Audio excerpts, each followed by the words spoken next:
Oh, that was that good, huh? It was bad. Oh, yeah. 30. 1 minute to nuclear time. No, we got about 15 seconds. They must be ready for you to talk. Yeah, it quiets down. Quiet it down pretty good. It's getting close. Yeah. It's getting close. Please stand for the Pledge of Allegiance. I pledge allegiance to the flag of the United States of America and to the republic for which it stands, one nation, under God, indivisible, with liberty and justice for all. Good morning, Mr. Chair. Good morning. Good morning, everyone. I want to welcome everybody here on the 24th of May to our board meeting of Morrison County. Gentlemen, we have an agenda before us. Make a motion to approve, Mr. Chair. We have a motion by Commissioner Lemire and a second by Commissioner Wilson to approve the agenda as printed. Any discussion? Any discussion? Any discussion? Seeing none, all those in favor signify by saying aye. Aye. Those opposed? We have an agenda. Gentlemen, I'm going to look to our administrator, Mr. LeBlanc. We have employee recognition this morning. Mr. LeBlanc. Thank you, Mr. Chair. I'd ask the sheriff to come forward, please.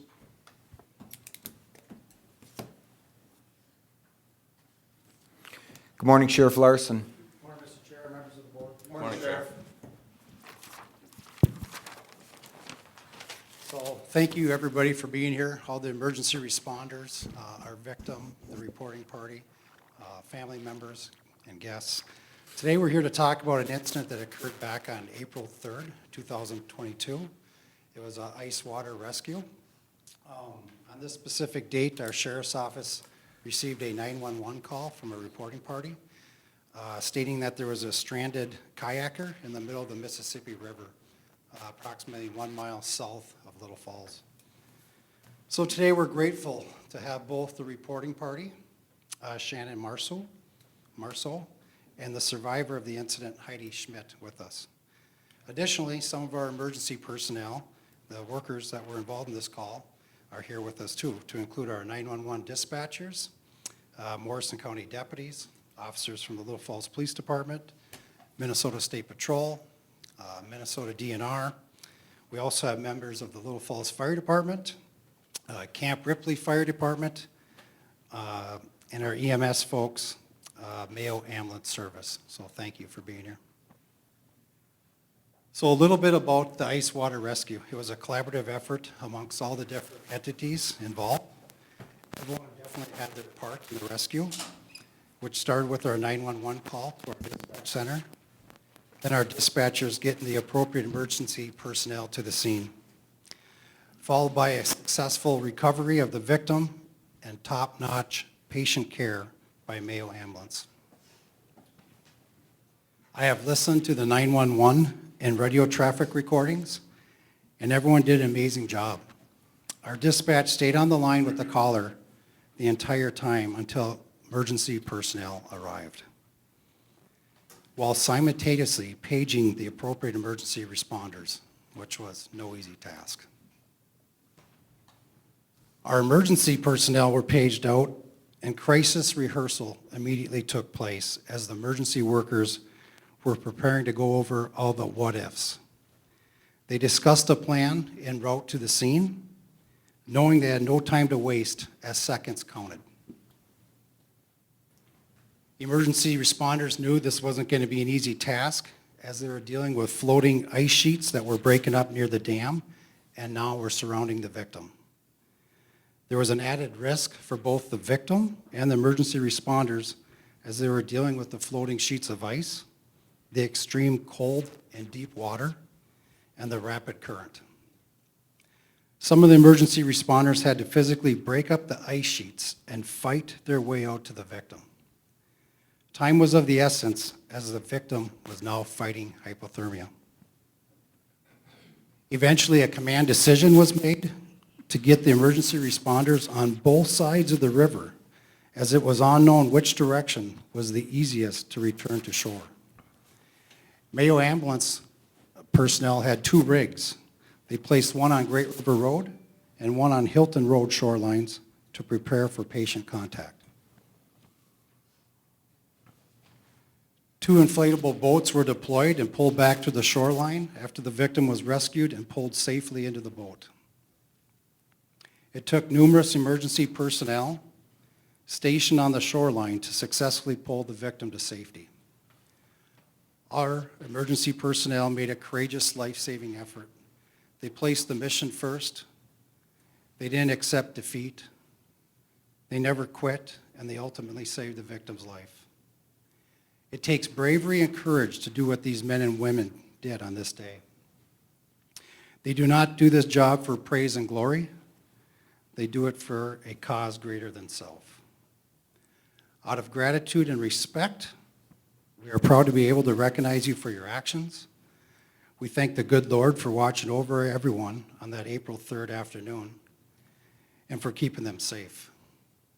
You men and women are true heroes, and we are glad to recognize you today for your good works. So thank you.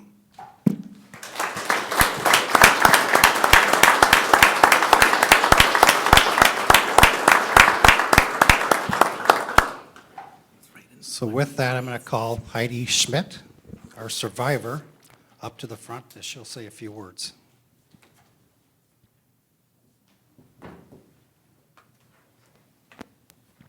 Thank you, Sheriff Larson. I told Sheriff Larson I would be very happy to speak to you all today, and I knew it was going to be hard. I'm so grateful to be here, and I'm so grateful to all of you. My family thanks you. That afternoon, I had been waiting, it felt like forever for the ice to break up on the river. And I had had a real energetic, busy, wonderful day up until the point that I decided to hop in my kayak. And I was just too carefree. And I went out without a life jacket. I did not really know the true danger that was out there. I was just smiling and paddling and so happy to be alive. And thanks to you, I still am. I'm, like I said, very grateful for this opportunity to see you face to face. And it just could have ended so differently. I moved back to Little Falls a couple of years ago, right in the height of the pandemic. I grew up here. I graduated from Little Falls High in 1989, and I had moved to California and had built a life there. Tragically, at the end of 2019, I lost my husband, very suddenly, tragically. And my sons and I moved back to Little Falls to basically start over. And we still can and we still are, thanks to you. God bless you all.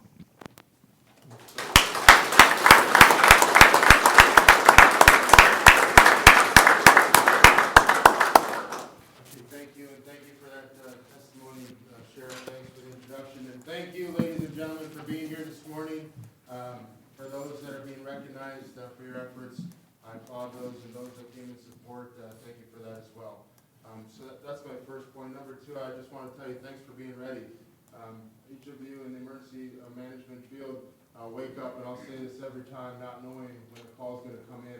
And I am extremely grateful that when that call did come in, there was no hesitation, and you responded appropriately with the best result possible. And lastly, I just want to say team. I mean, what an amazing assortment. Just in the different colored shirts and uniforms, to see that this is a team effort from, and it starts in our dispatch all the way through to treatment and those in between. Thank you all to make Morrison County a safe community to be a part of. Thank you for that. We have a rather large list of folks to recognize here this morning. Many cannot be here today as they're out right now keeping our county safe, and we're grateful for that. But I am going to read the name so that they're not lost and their efforts are not lost in this endeavor and this response. But if you are here today, please come forward. The sheriff and I like to shake your hand and then file in behind the commissioners, and we'll take a photo here at the end. So with that, we'll get started with the presentation. I see his brother, but Brent Angel's not here. And it's alphabetical, we hope. Chris.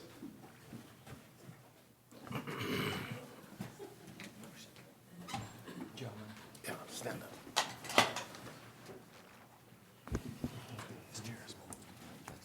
Drew Benson. Oh, sorry, Besson, Beasley. Hey, Chris. Matt, do you think we're gonna have enough room back here for? I think, Commissioner, I think about half aren't here, but if we fill up, we'll bounce them over. Jim Benson, Drew? See you. Bethany Blackman. Thank you.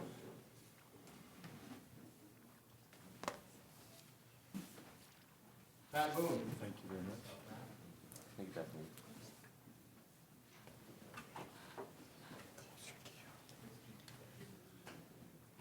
And height you.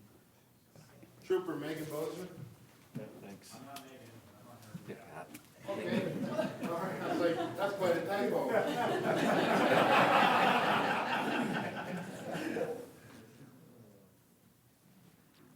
Sherry Bernarski.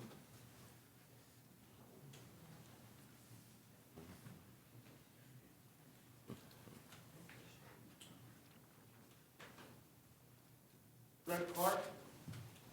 Thank you very much. Thank you, Sherry. Sam Crowder. Thanks, Brett. Thanks, Bert. Boy. Ellie D.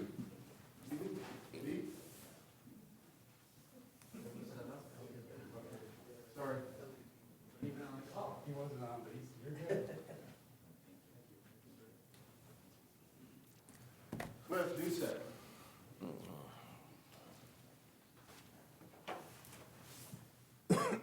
Deputy Mark D.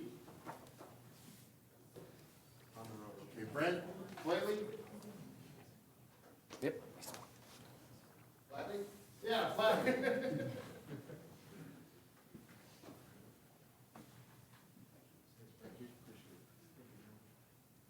Eric Egner. Thank you very much. Thanks, Pat. Billy Holman. Thank you, Brent. Jason Jacobson.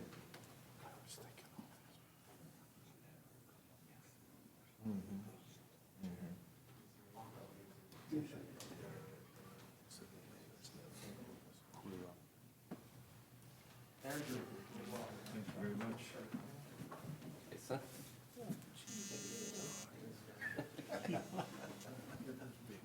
Yeah. Thank you very much. Eli Lemire. Drew?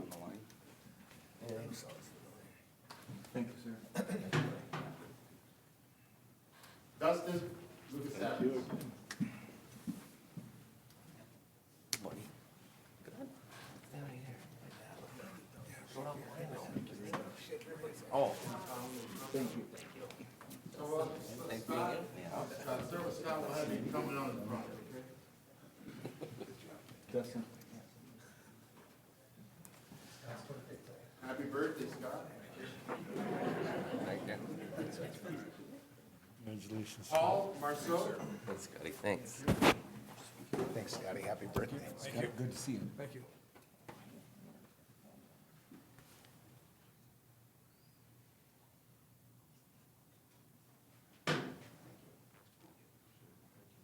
So Paul and Shannon were kind of a tag team when they called this in, when they called 911.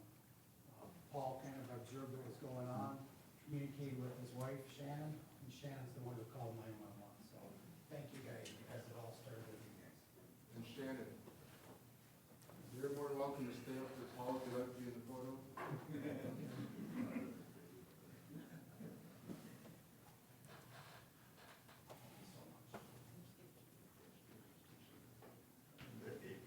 Deputy Rick Madsen. Tom McGinnis.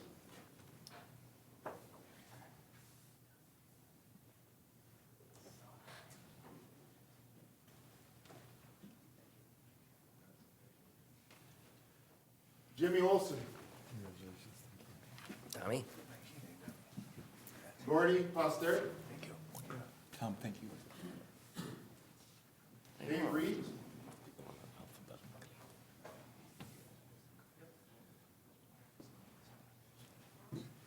Jamie Sayre. Thank you, sir. Officer Sam Catledge. Jeremy Santala. Chief Greg Shermers.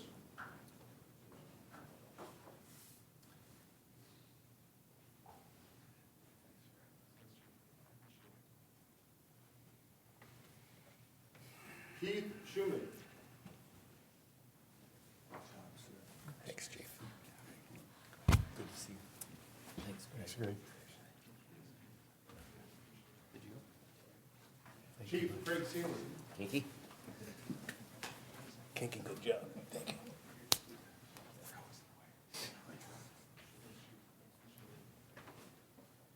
Mike Stoner. Craig.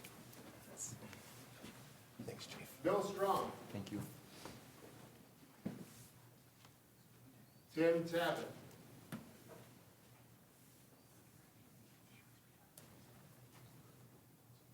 Officer Calvin Cheetah.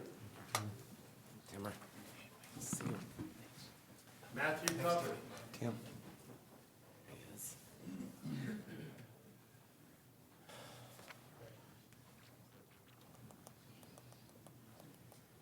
Sam Welly.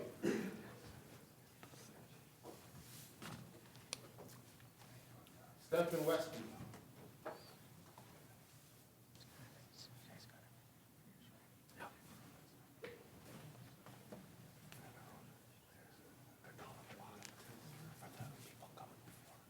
Jared Worski. Thank you, sir. Jared.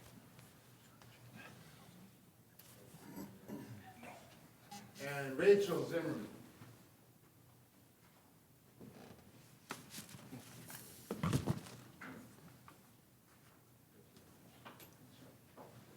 Ladies and gentlemen, round of applause, please.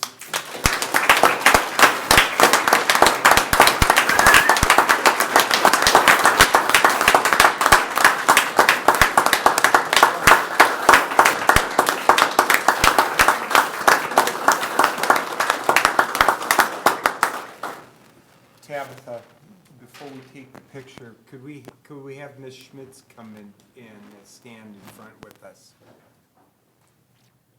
Scott, can we shift just, that's too much maybe? And then outsides tip in, face toward the center, and then we might have to close it back up.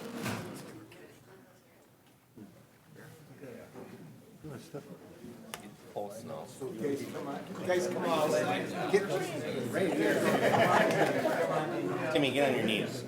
Exactly. Tim, thanks.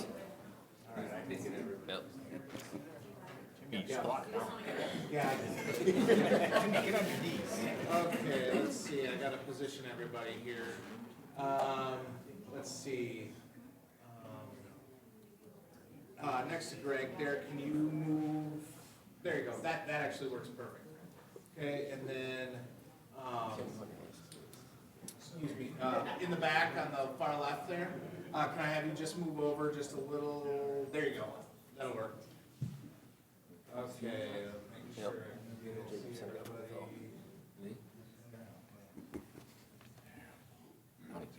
Okay, back row, second from the right, can I have you move in between Greg and, there you go. Perfect. And let's see, oh, and then I'm gonna have you move over just a little, sorry, you, a little bit that way, yep. Yep, okay. All right. And- okay, I think we're good. Okay, 1, 2, 3. Okay, if you have a certificate, at least the front row, can you put it on, just somewhere else, somewhere in? Thank you. Okay, we'll do it again here. 1, 2, 3. Do one more here, just in case. Don't want anybody blank. 1, 2, 3. Here we go. All right.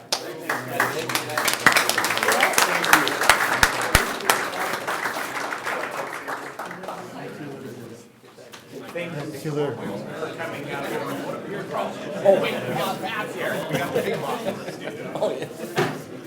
See you, buddy. Nice seeing you. They really only came to see if you work. That's, oh, wait. Yeah. Thank you. Come on. I haven't seen you in like 2 weeks. Yeah. They really came to see if you're really here. Yeah. I didn't believe it. See you. Thank you.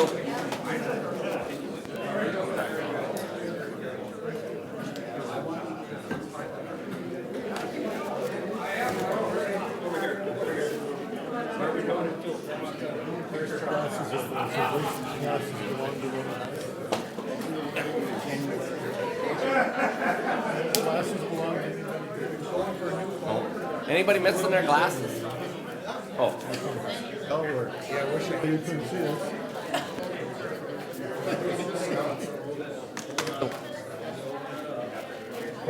Your I gotta wife's get not some- here to take care of you, so we will. It smells like vodka.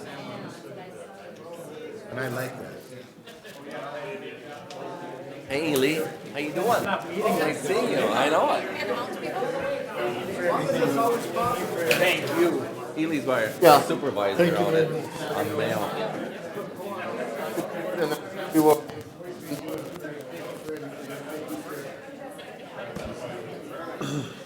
He's my mail boss. He's your boss. Yeah. See you, Scotty. Happy birthday. Worth my time. It was worth my What are time. you doing today? Golfing? For me, Attaboy. Jared, take care. See you, Jared. look at one another. I'm not Oh. And I realized those guys, Yeah. and I don't know how, but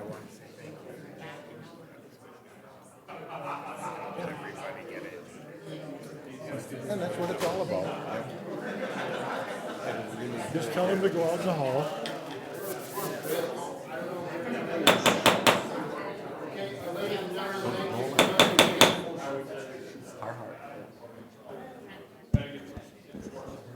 Start a chainsaw. Thanks, Chief. Hard ice, and then it's like honeycomb ice. Oh, I wanted Eli to meet you. See you, Sheriff. Chief. See you. Oh, I forgot your name. See you, Andrew. See you, Roop. Gentlemen, we'll get back to our agenda here, and we have an employee retirement here that we need to recognize. Mr. LeBlanc. Thank you, Mr. Chair. Jen, would you please be so kind as to join me up here?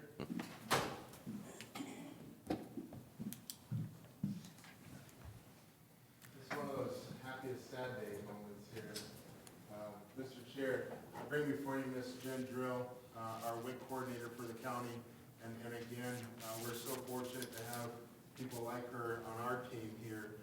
Another program that we don't have to keep our eye on. And that doesn't mean that it happens on its own. It's hard work, dedication, and 33 years of experience running that program and being part of this great team in Morrison County. So we're very happy and proud for Jen and her family and Jim, and they're starting their next chapter of their life as she concludes her time here with the county at the end of the month. And like I said, after 33 years, it's just simply amazing. Congratulations and thank you. On behalf of the county, we hope that you enjoy spending time with your 4 grandkids and doing some abroad traveling, and then maybe starting a cooking club and sharing some recipes. You're a good reader, aren't you? He is. But I remember talking with you when I first got here, and Jen first told me, over 30 years, and I was like, yes. Another thing I don't have to worry about, and then she says, but I'm leaving soon. And, but it's so good. I'm so happy for you. I'm so Thank grateful you. that you stuck around with us for as long as you did. I'm very excited for what you'll do here in the future. Mr. Chair. Gentlemen, comments? I would just like to say thank you, and I hope you enjoy your retirement, and you will be missed. And Jen, truly, thank you very much for everything that you've done. We've had many different opportunities to have contact, so thank you. That will all be missed, but you are onward and upward, so cool. Thank you. And if I may say, you think you're retiring, you're not with those grandchildren. Have fun. Thank you very much for all Yeah. you've done. Jenny, I remember you from a long time ago, and you've left your mark on a lot of families and young people in Morrison County, and it is sad to see you leave our family here, but you can look back at and be very proud of your career and the number of lives that you've touched through your work, and it will be now important for someone else to step up and carry that torch. But you've been a fantastic representative of Morrison County. We wish you nothing but the best in your future. And as I tell all of our retirees, you've earned this retirement, you deserve it, now go and enjoy it. On behalf of the board, present you a very small token of our appreciation. Hopefully there's a place that you can set this to remember us by. And we thank you for all of that.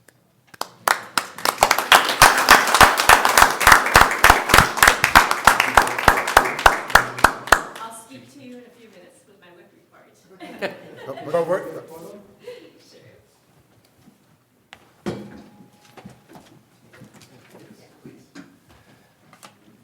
Right in the middle, no. Put you right in the middle here, Oh, okay. right up front. excellent.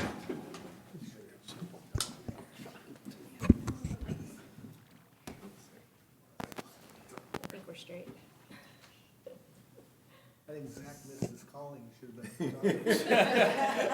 That is There have exactly been what time- it was in his prior life. Yeah. All right. Well, that might go. Commissioner Wincher, can I get you to move this way a little bit more?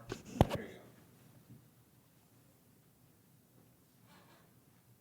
All right, 1, 2, 3. All right, thank you so much. Congratulations. Thank So good to see you. So much.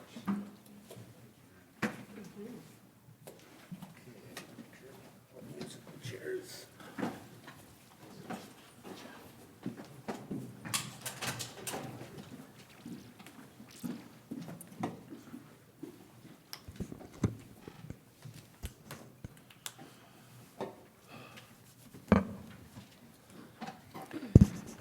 Okay, gentlemen, next on the agenda, we have a Foster Care Month proclamation here.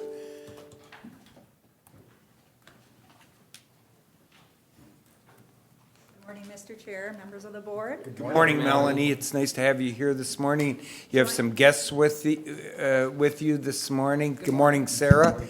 And ladies, would you give us your name for the tape this morning? I'm Krista Tyson. Krista? Kim Dezurek. Kim? Good to have you here this morning. They are our child foster care licensors, and so I wanted them to be with us this morning, and Kim has agreed to read our proclamation. Cool. Fantastic. Welcome. Whereas the family serving as the primary source of love, identity, self-esteem, and support is the very foundation of our communities, our state, and our country. And whereas Morrison County Health and Human Services currently has 41 licensed child foster families / relative foster families who have opened their homes and hearts to children whose families are in crisis, play a vital role helping children and families heal, reconnect, and launch children into successful adulthood. And whereas Morrison County Health and Human Services currently has 43 licensed adult foster care providers who have opened their homes to provide a family environment to individuals with developmental disabilities, mental illness, or who are elderly. And whereas there are numerous individuals, public and private organizations who work to increase public awareness of the needs of children and adults in foster care, as well as the enduring and valuable contribution of foster care providers. Now, therefore, we, the Morrison County Board of Commissioners, do hereby proclaim May as Foster Care Month in Morrison County and urge all citizens to volunteer their talents and energies on behalf of children/adults in foster care, foster parents, and the professional staff working with them during this month and throughout the year. Adopted this 24th day of May 2022. So moved. We have a motion by Commissioner Wincher and a second by Commissioner Lemire. Discussion. Gentlemen, Commissioner Wilson. I just want to thank you for all you do. I know how important this is to families and stuff, and it's nice when you can get people to do this, because there's a lot of children out there and stuff that need help, and I just thank you. Commissioner Lemire? I just would like to say thank you too for what you do. It's a noble job, and I'm sure it's a tough and difficult job at times, and we appreciate all the hard work you do. Commissioner Jelinski. Other than thanks, and I truly mean that, but more than anything is that, you know, everyone thinks everyone knows what everyone does. Everyone knows everyone's job. This isn't an 8 to 5 job. This isn't a noon to 4 job. This is a 24-hour-a-day job, 365 days a year job, and you never know what time it's going to be that you're going to be called into action, you and/or a foster care person, whomever that might be. So for that reason alone, thank you all, and thanks to all of our foster care people. It's huge, because it's not, oh, what did you do at 9 o'clock this morning? No, you don't want to know what I did at 9 o'clock this morning, because there's much more into it, or much more to it than simply to say, oh, it's foster care month. It's a big deal, so thank you all. Commissioner Wincher. Thank you.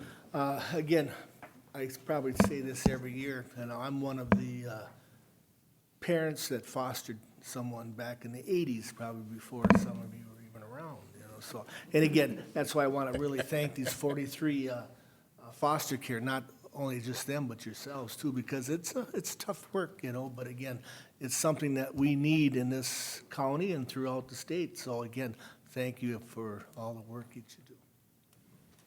And I'd also like to say thank you to you, especially for your professionalism in representing Morrison County and your work and working with those foster parents out there, and having that professionalism to run a very effective program here in Morrison County. Thank you for that. Further discussion?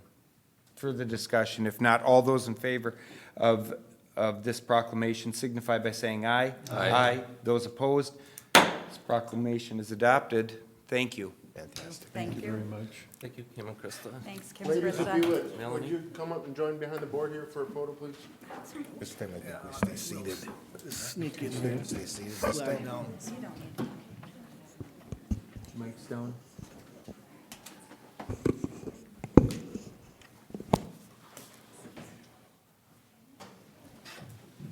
Thank you very much, ladies.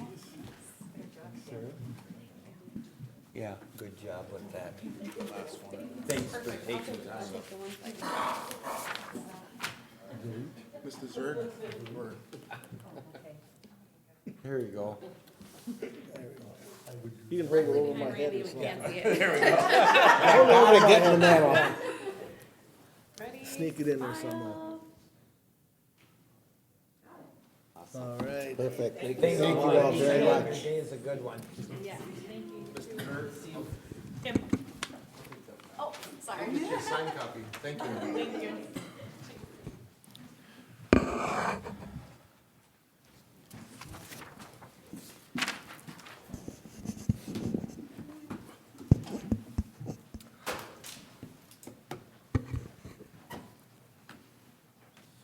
Gentlemen, we had the opportunity to review the contents of the consent agenda. I'll look for action. Make a motion to approve, Mr. Chair. Second. We have a motion by Commissioner Lemire and a second by Commissioner Jelinski to approve the consent agenda. And gentlemen, with that motion, I'm assuming there is nothing that any commissioner would like pulled from there for further discussion. Not for me. Any other discussion? Any other discussion? Seeing no discussion, gentlemen, We have a motion and a second. This is a roll call vote. Commissioner Wilson. Aye. Commissioner Lemire. Aye. Commissioner Wincher. Aye. Commissioner Jelinski. Aye. The chairman votes aye. All of those commissioners voting in the affirmative, the consent agenda is passed. Gentlemen, next on the agenda, we have the Health and Human Services report. Melanie. My apologies, I was looking for Brad. That's all right. Not that you can't do it on your own, Yeah, because you can. we'd rather have you here today. Thank you very much, Mr. Chair, members of the board. Yes, I'll have to do that without my fill-in that he usually catches me when I. There you go. So I'm here this morning to talk about children's mental health, and May is Mental Health Awareness Month. We have been chatting about mental health, I know, frequently with the board, and it is something nationally that is discussed as well. Our children's mental health program serves children's from birth all the way up until 21 years of age through those transition years, and it's a voluntary service. And really the goal is to help youth learn about their symptoms, their illness of mental health, and what they can do to help themselves, and to increase their coping and social emotional skills so that they can become productive members of the community. And, you know, there's a variation of levels of mental health that our kids experience, some more severe than others. Our caseloads, as you can see in the next chart, consistently are high. We've been on a similar trend for the last several years. Some of that has to do with just and continued stress that families and children are under, but also a recognition that people are okay with getting services for mental health, and that hasn't been previously. I do believe some of the stigma is decreasing for accessing services. The next slide shows our continuum of mental health services, from emotional disturbance to seriously emotionally disturbed services that children can access. And really on the end of emotional disturbance, we work with a lot of our collaborative partners in order to provide services. So that doesn't fall directly on the county. That's something we all work together on with our Family Services Collaborative and other agencies, schools, etc. And when you get down into the severely emotionally disturbed category, the more restrictive, that is something we've been working on very hard in the last several years because we have a number of youth that really are needing deep end services. We've expanded services and are developing services on that end of the continuum beyond residential treatment. So we don't just have to send kids out of their community and out of their school and away from their family in order to access services. The next slide demonstrates one of those areas that we've been working hard on, and that is CADI waiver services, community alternatives for disabled individuals. Those services require a min-choices assessment, so it's an agency-wide kind of effort, including financial services in order to get kids on a CADI waiver. But we've really seen a lot of important services for those youth and able to help them reside in their home and their community. And so we have been increasing the amount of CADI waiver services we have available. And it's important to know that almost all of the activity a case manager does with those intensive kids is billable under the CADI waiver, instead of just that one monthly billable event under just regular children's mental health case management, which we feel more accurately reflects the level of service that they need. The next slide shows our types of mental health treatment settings. And so we have foster care, residential care, that CADI foster care paid with CADI waiver dollars, and extended foster care, which is really something that we're just starting to see. So most of the trend, as you can see, has been in CADI waiver homes, but we also have an slightly increasing use of residential treatment. And again, that is something we want to try to decrease, as those kids have to go down to Minneapolis, southern Minnesota, or Duluth in order to access those services. So we're continuing to try to build those services locally. That's part of the reason why we're looking at those Caddy foster homes and trying to provide that service locally with foster care and Caddy waiver dollars. And then extended foster care is new because those are kids that are aging out of a mental health setting, and we're providing them with extended foster care and really seeing some really good success with those youth getting appropriate services to become independent adults. So that's been really nice to see as that service expands. The next slide just talks about the types of families that are in mental health settings, or the types of placements. We've been able to reduce our truancy use of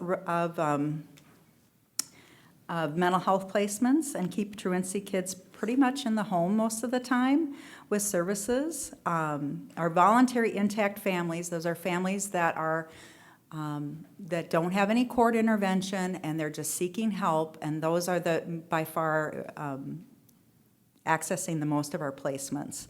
And then we do also have a few state wards that are accessing deep end mental health care. Those aren't very many, but those youth have been in care in a mental health setting for a very long time because of the degree of trauma they've experienced. The next slide just gives us a little bit more information about our increase in the use of placements amongst family members. Again, this is something we're hoping to impact with our collaborative intensive bridging services program that we're going to be launching, because again, we want families to be able to take care of their kids in their home without having to have them placed. So that's a goal of mine. That's a kind of a goal slide. You know, it's like we want to get that down so that kids are staying in the home. The next slide shows our income or our revenue that we get for providing mental health case management and services. About 3/4 of our revenue comes from case management billable time, and we have additional grants that we get from the Family Support Grant and the Screening Grant and the Respite Grant, which are state dollars. The respite grant has been decreasing as more counties access that, and the screening grant, we found out next year, will not be able to be utilized by mental health families. That will be strictly child protection families, which will be a big chunk of my budget that will kind of disappear. So we have been increasing some of the other areas, like I said, Caddy and Family Support Grant, to hopefully offset some of that. The next slide just shows our targeted case management rates for, and that is for strictly children's mental health. That does not include Caddy. We're continuing to do work as an agency to figure out that formula so we can maximize our rate. And so far, with workers being very accountable and putting the time in to describe what they're doing, that has benefited us so far. So we appreciate their work with that. The next slide shows my two areas I've been focusing on to increase revenue and services for children. That comes from state and federal dollars. Caddy waiver case management and Caddy services has seen the biggest increase. I have right now almost all of my staff are trained in Caddy case management and providing those services. Again, that requires us to use the other parts of our system, financial services and the min-choice assessors, in order to access that, but we are seeing good success with that program. The other is Family Support Grant, and that is a state grant, and that is a capped grant of about $3,000 that goes to families if they can decide how they want to spend that money. And the worker works with them on making sure it's an appropriate use and that it is directed towards their special needs child, but it has provided a lot of service and supports to families in this last year, up to $106,000 now. And when I first came, I believe the grant was around $30,000, so we've increased quite a bit. The next slide, just talk about some of the benefits, again, about really working on person-centered planning and encouraging families and youth to take charge of their health care and their mental health care and providing them with the options to do that. We want them to be well-functioning community members. That's the goal. And the challenges have been that just the lack of capacity, and we've visited about that. Trying to get an appointment for either an outpatient care is difficult, can't find in-home therapy, it's hard to get a bed. So, again, we're doing the work in our county to try to develop what we can for services. We've also seen kids with a lot of complex mental health conditions, serving more kids with autism, and we don't have a lot of autism services right now. So during the last 6 months, we've been working with Fraser and holding regular monthly meetings to talk about some of those options and how we can build that for Morrison County as well. And then last slide is just about some of our new initiatives, which I just did talk a little bit about, which is the work with Fraser, but also our collaborative intensive bridging services we've been working on, use of the family support grant, and really focusing a lot on brain development and how that works with children's mental health, and really needing to pay attention to when we deliver services that we understand the capacity for the child and how their brain works and absorbs information so that we're providing the right services. That has been very helpful, along with other initiatives that help work with the brain, like occupational therapy, equine therapy, just a lot of different modalities of therapy depending on the need. And with those flexible dollars of family support grant and the CADI waiver, we are able to use more of those services without having to have the burden on the county tax levy. Melanie, thank you for a very comprehensive but a very detailed presentation to us this morning, and especially your work with SIBS and in bridging and focusing on keeping families together, but really addressing those needs within the families. I had one question for you. You had mentioned with the extended foster care and individuals who you said were aging out of treatment, that isn't aging out as a chronological age, or is it? It is, yes. Thank you, Mr. Chair. So extended foster care started, I don't know, maybe about 5 years ago, and it really is focused on the child welfare age, our group, and those that are state wards, but really it's available to all kids that age out of foster care. And we do have kids that have resided in pretty significant treatment settings or in CADI foster care homes. So they are feeling they get a lot of treatment and support, and to just have them exit abruptly would, we've seen in the past, the statistics are kids that leave foster care have a difficult time with homelessness, addiction, and those things. So with that additional support, we're able to access those foster care dollars in order to support them as they age through and become 21. So that might include staying in foster care for a year and then transitioning to an independent living home. We have one youth that's doing that right now.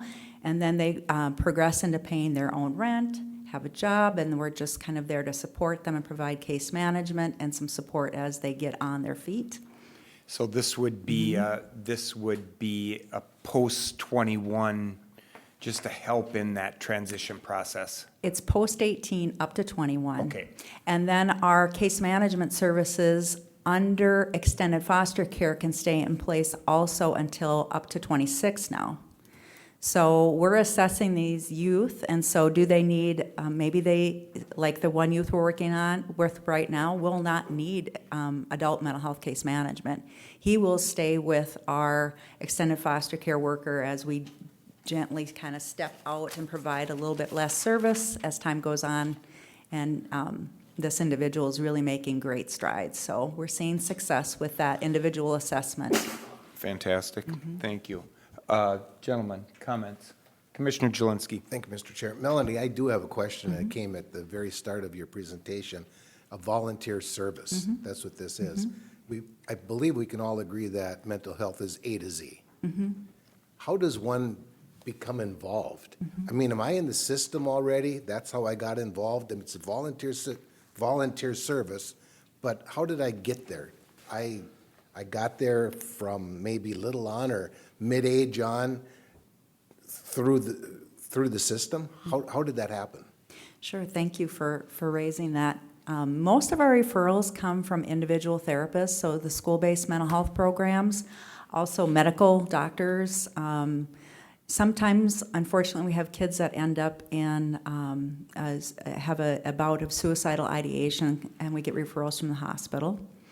And then with our real young ones that come in, that is usually through early childhood special ed services and the medical community that way identify more significant issues at a young age. Very good. Thank you very much, Mr. Chair. That's all I have. Gentlemen, anything else? Thank you, and I'm glad Brad wasn't here today to interrupt you all the time. Well, thanks, Melanie. You do a great Melanie, job. did you have anything else You're for awesome. us this morning? No, I do not. Thank you very much. Appreciate it. Thank you. Thanks. Thank you, Melanie. Bye. Thank you. Get all them flowers planted? Did you get all them flowers planted? I did yesterday, Yeah, girl. last night. See ya. Gentlemen, why don't we take a 5-minute break here before we proceed? Why wouldn't we? How about you? No, I seen her at flower shop. I bought like 3, and she had like a cart full. Oh, I suppose. Too late. Too late. Too late, old man. That'll come in extension. No, it won't. Won't, or will it? No, this is, Oh, maybe. it's under Health and Human Services. No, you're right. Yeah. You're right. But that's You're right. We'll come back to it. See,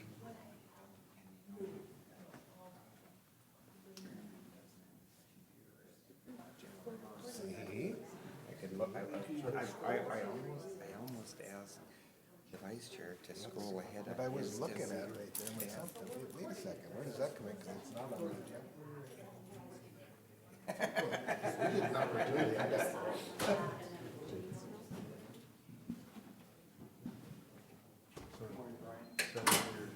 Are you gonna record it?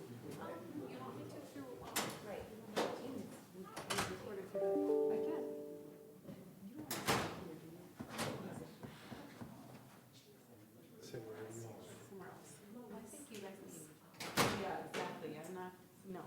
They start throwing stuff. They start yelling, I'm in your line of fire. That was a good group, huh, Zach? Yeah, great group.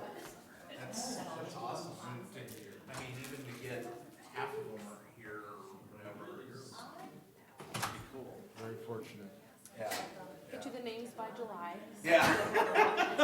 Perfect. Better late than never, right? Well, and if I do it today, like I can see, you know what I mean, like memory wise, I know who came up to get what, so I can, by looking at them, I kind of remember some of their names, so. Yeah. Yeah. Process of elimination. I know who that one is, so I know that's not that person. I gotta go to the hallway.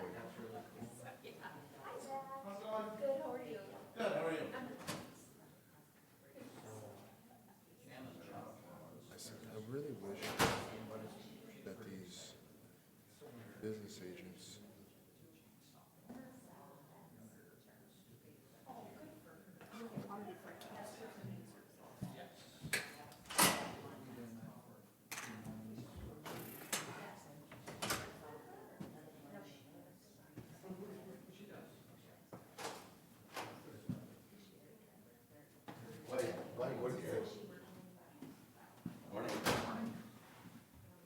should have came to choir concert last I night. bet. Oh, boy. I bet it was a dandy. Painful or good?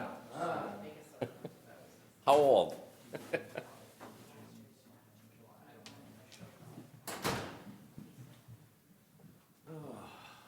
was sure nice this morning, huh? That was beautiful. That was beautiful.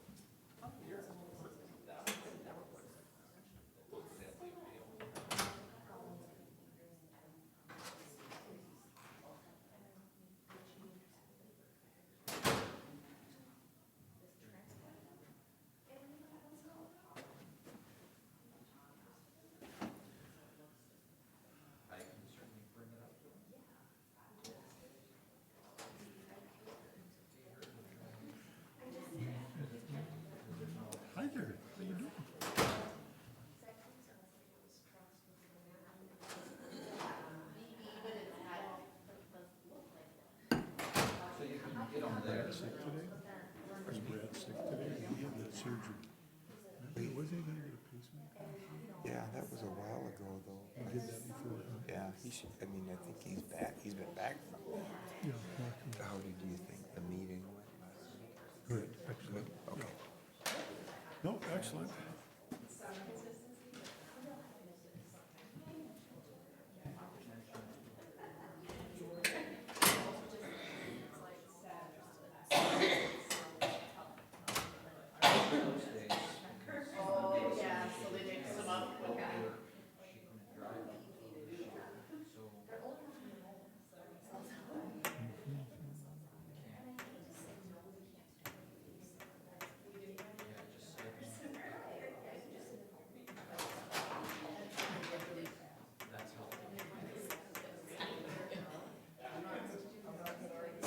In the Army, they say fast is slow, slow is fast. Keep it smooth. Then we're fast. That's all you gotta do.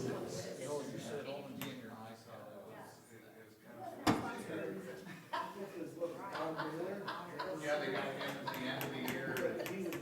Yeah.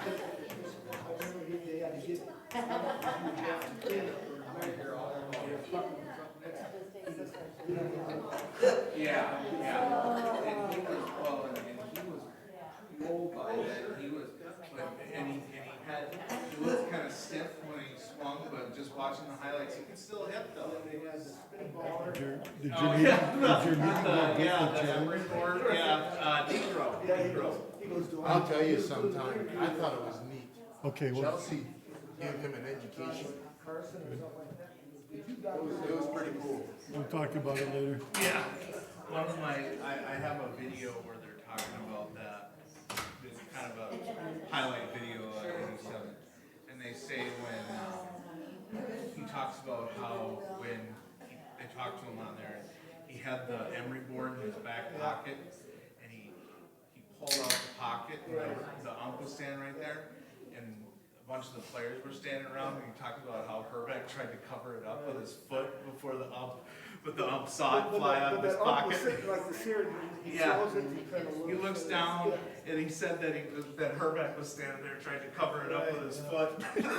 Those were the days for baseball. Oh, yeah, it was, yeah. I would have loved to have been around and watched that, but I was a little bit too young then. Those were the days. Yeah. That was good for the team. That was just a bunch of good young guys. you Yeah, know. like I said, I mean, I can remember growing up watching highlight videos and stuff, and it was like such a fun team. And you know Kirby Puckett would have never been he never got to play if Eisenreich didn't get, Eisenreich kind of had that disease, you know? Kirby would have never got to play, and he turned out to be one of the greatest players we Oh, ever had. yeah, yeah. You hope he would have gotten called up eventually, but yeah, he wouldn't have come up as early as he did. Yeah, you know, you never know. Yeah, he was still, he was what got me into sports when I was a kid. I knew who he was before I knew who the Twins were, right? Yeah. Tony, we've been waiting for you. Oh, not really.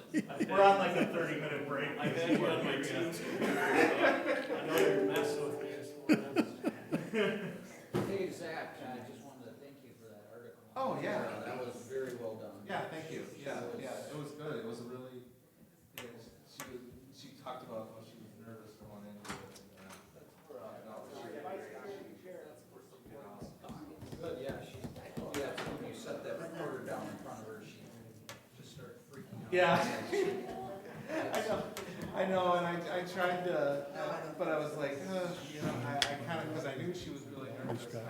I thought about not doing that, but then I guess, you know, if I don't, I hate to botch something and then have her never be afraid to ever talk to somebody again. That's not easy to, Yeah, put a hat on top of it, or. we were gonna do it, that's, Yeah, just bring a towel with me and put that on top of. and then we just decided not to do it. Thank you, appreciate it. Yeah, that's the scary part. Can't pick and choose, I suppose. Gentlemen, we'll continue our meeting here now. And next on the agenda, we have our report on the Wic program. And we're not letting, we took that break just so we could keep Jenny here as long as we could, so. Hello, Cindy. Good morning, Cindy. Morning, Cindy. Cindy, morning, Jennifer. The last minute, Brad said, sorry, I won't be there, so, just like Melanie, he won't be here to interrupt. But, Ooh, I like just a couple of words before Jen gets started. With her 33-plus years here at Morrison County, Jen, like you said, has impacted a lot of lives, and there's actually been a couple of times, probably more than I know, that Jen has had a family come in where she's talked to mom into, let's check the hemoglobin, and somebody's been dangerously sick, and gotten them into treatment. And we're a little worried that here for 2 years we haven't had them face to face, and so we're hoping that we can get them back into our building and do some of those things that are at times urgent. But dovetailing into what Melanie was talking about when it comes to the brain development, a lot of the work that Jen is doing with those pregnant moms and the children up to age 5 to get good nutrition, a lot of that is about good brain development. And so she's kind of laying the foundation to do some preventive work to hopefully keep some of those kids out of Melanie's program that have mental health issues, because the brain development's absolutely part of that. So, all these programs, we work together, and what one side is doing is helping on the other end as well. So we'll let Jen go ahead and talk to us about what's going on in Wic. All right, good to be here. Good morning. And I just wanted to say that the Wic program is the most successful federal program, and I really consider it, bipartisanly supported by all areas of the government, all the way from the president very down to even city mayors, if you want to look at the whole level of our government supporting Wic. And it's just really has been an amazing program to work for, and so we'll kind of continue on here. So that's a little information about when we got started in the 70s, and our representative Hubert Humphrey was, senator, I guess, was integral in starting the Wic program. And so our computer program has been called Hubert after him. And it has served about 50% of the newborns in the United States. Minnesota has been in the upper 40 percentile in the number of newborns of our population that we serve. Right now, we are in a formula shortage that you've heard about in the past couple weeks. It has been the worst the past 2 weeks. The plant closed in February, and I thought, it's going to be maybe 3 weeks. They'll get it sanitized and open the plant back up in Michigan, and it is just going to be opening now. And so people are calling me every week and asking, where can we get our formula? What can we do? And we're just guiding people through the system, really, and where they maybe can get some formula. And so far, I haven't had any babies that have totally gone without, which is great. But babies that had to change to something that maybe made them spit up more, and they had to take several weeks to get used to it and things like that. So we're grateful that no one has totally gone without. And of course, we do recommend that they don't make their homemade concoctions, which are all over the internet on how to feed your baby with homemade stuff, and we haven't had anybody that has said they're doing that. And so we're still very concerned about the health of our infants right now, and that this plant does become open and we get more formula on our shelves. Any questions about that and what you've heard out there? Gentlemen? Okay, we'll go to the next slide. In our CHB, we have 1,600 or so-ish participants per month, and we are a little bit higher right now than we were even last year. We can move on to the next one. Those are our local numbers. Throughout this past Wic year, we've been at an average of about 650, and then we have jumped up the past couple months with our service of individuals, and I'm not really sure why, because it seems like people are going back to work now more so. So I'm not sure why we have more participants in that realm, but We do serve a lot of working moms and double working parents who just are still within our income level. So we do have a minimum income level, or maximum, I should say, to be on the WIC program. We are, I think it's 175% above the set poverty level, and that changes every year. And so, yeah, it's kind of hard to explain why we have more people on WIC right now, but that's how it is. We impact many aspects of our county, including the grocery stores, with the dollars that we spend in the WIC food packet. People get an EBT card. They go to the store. The EBT card is downloaded with their food packet. It might be a $70 food packet that says you can get 3 gallons of milk, a pound of cheese, 36 ounces of cereal, 2 jugs of juice, $24 of fruits and vegetables for a child, or $43 for a woman, and eggs.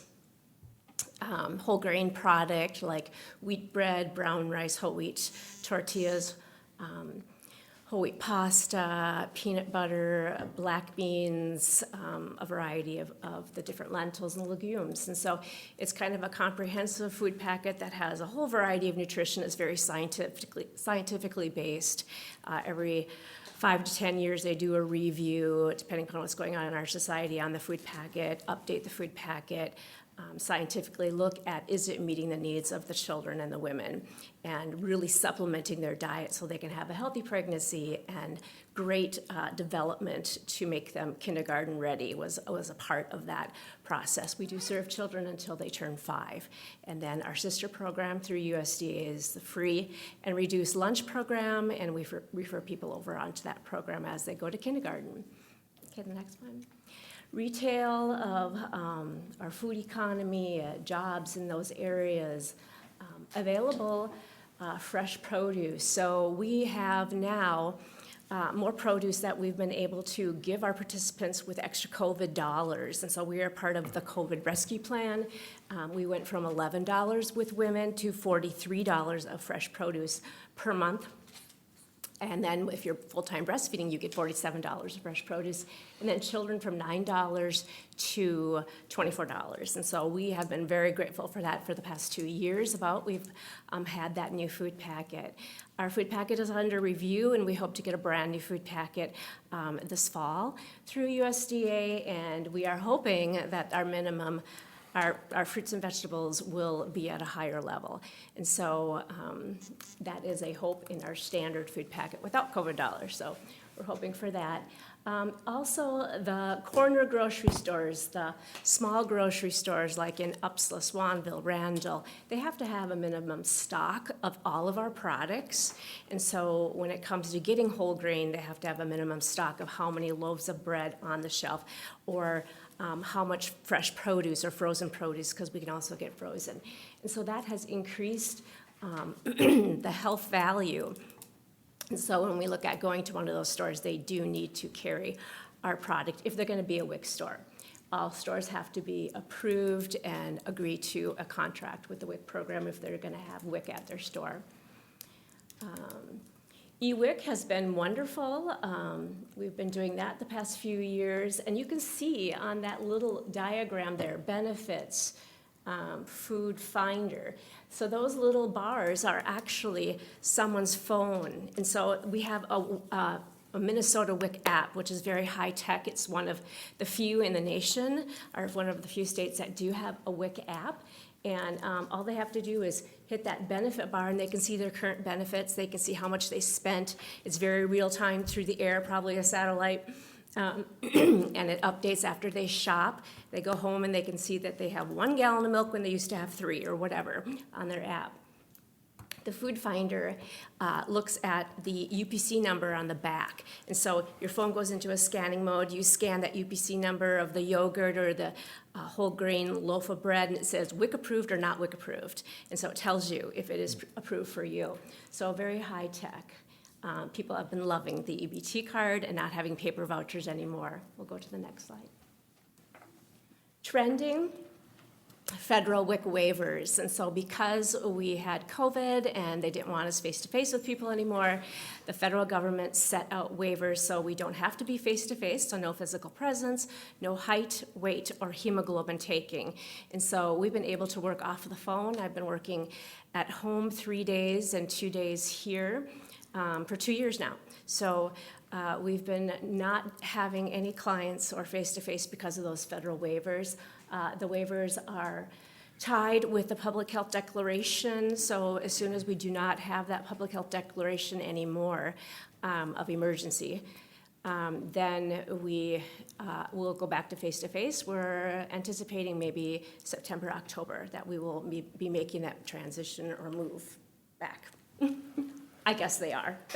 That's what not my we're job still anymore. waiting to hear.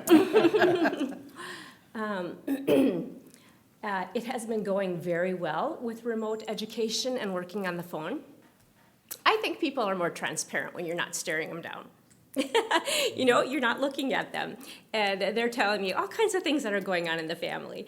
And so it really helps you get a picture of what's going on in their family, but it's working really well. It's been a very easy way to do WIC, very easy and convenient. I have the COVID fruits and vegetables there. Many stores are working on, we have different grants that are going on throughout the state with some of the major grocery stores, like Hy-Vee right now in Minnesota is working on self-checkout. We're also working on curbside pickup, and that would be a whole different scenario and technology, which could be quite expensive. And so, but we are working on that right now in our state with some grant monies. So that would be the online shopping. And we'll switch the slide. Just kind of a list of some different things that WIC impacts with our healthy families. One of our 3 prongs, besides free foods, nutrition, education, is health referrals. And that is a physical area that we are supposed to cover each time we talk with somebody. And so we do refer to all kinds of health referrals. You know, we might be looking at the child's eyes and seeing if one eye is drifting. Do they have dental caries? And we're going to refer them to a dentist. Or are they on medical assistance? Do they have medical coverage at all? What kind of foods are they getting in their house, and do they need to visit the food shelf or tap into Ruby's Pantry or Fare for All? So all these different kinds of referrals, as well as public health referrals and social services. And so, in conclusion, we impact many areas of our society. The WIC program does have statewide goals that we're working on, and we have every 2-year cycle of changing those goals. Right now, we're working on anemia and breastfeeding, but also using your full benefit. How many people are truly, you know, picking up all those fruits and vegetables, and what are they doing with them? So for 2 years, I've been working with people on upping their fruits and vegetables, and it's been actually fun because I'm a nutritionist, a licensed dietitian, and that aspect to me of working on a better diet, a healthier diet, and having those dollars for them to just go into the store and pick up whatever they want has been really refreshing instead of just $9 worth of something. So, yeah, and so we've been working with those goals. That's a part of our food packet right there. A lot of different things there, as well as baby foods. And then I kind of look at my place at public health is bringing people on in too. So, you know, sometimes free foods can be a nice carrot to draw people in on a program. Our highest referral level comes from family and friends. And so they're the ones that are referring their pregnant sister-in-law to the WIC program or their friend. And as they do that, they get on our program, and then we refer them to the MCH nursing programs for home visits and a lot of one-on-one that they could really use, especially that first time and very young pregnant mom. And so, you know, we refer to a lot of different areas and get that young gal some really good support. So it's been wonderful working for Morrison County. I've only had to commute 22 miles or so, and I did start out working in St. Paul, and that was a very long commute home to Upsala. And then I went to St. Cloud, and that was still a 45-mile commute. And I was very thankful when this job opened up and I was able to work in our community. I see people every day in the stores and talk with people from the Wic Program, and it's just been a wonderful part of my life to be able to be a part of Morrison County. So thank you so much. Thank you. Thank you. Commissioner Wilson? I got a couple of questions. I heard yesterday where the military was bringing WIC in from, or not WIC, bringing in formula from, do you guys get something on that? Like, does that help us?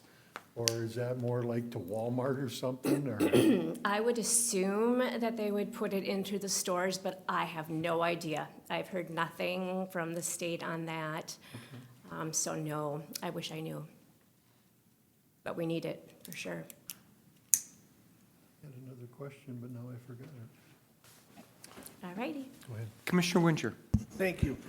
Again, I'm sure the county and everybody here will be missing you for all the great work you got.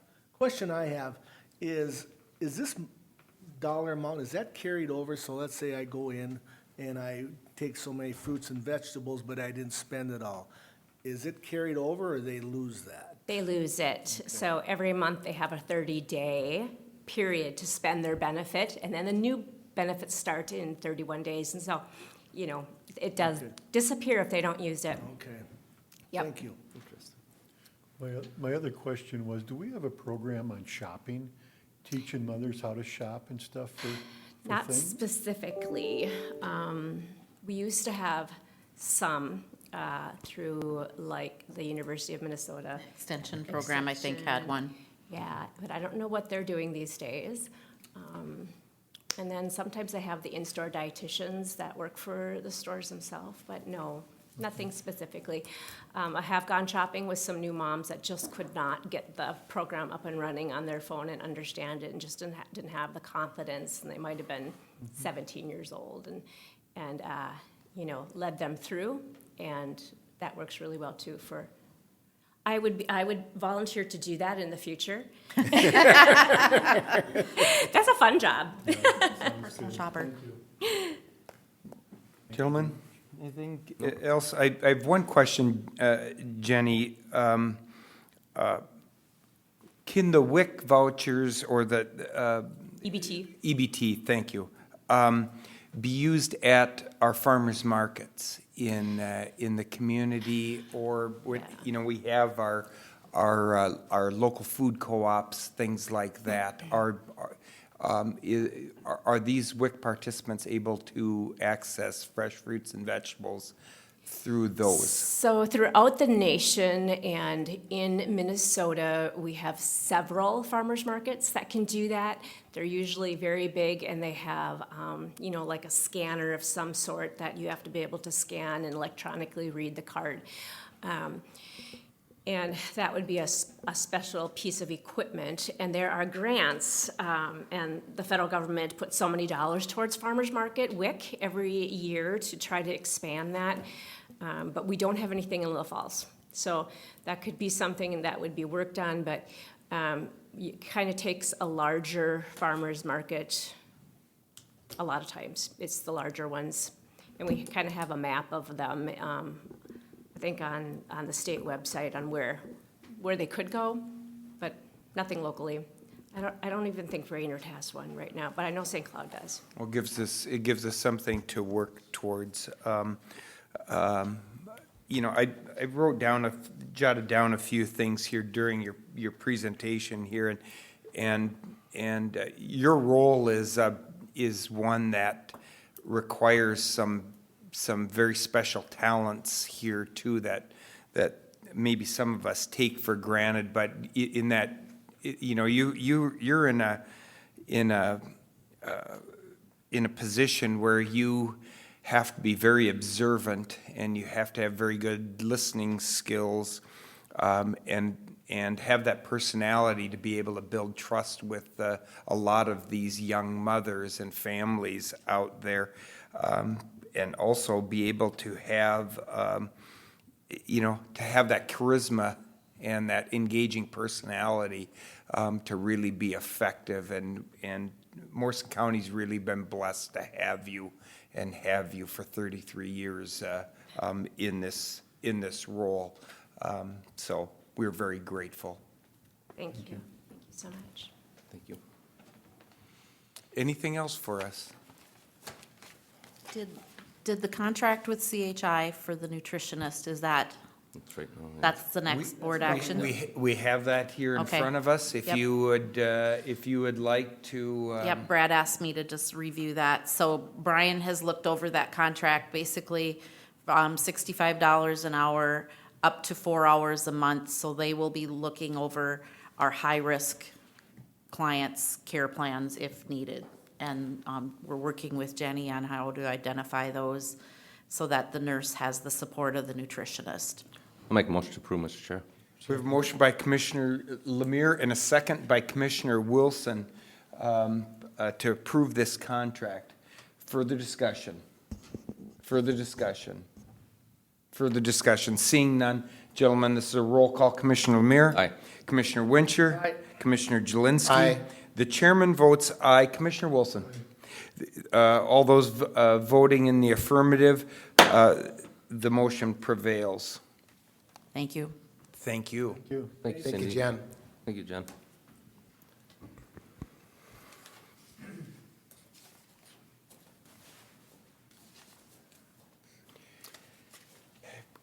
Mr. LeBlanc, we have before us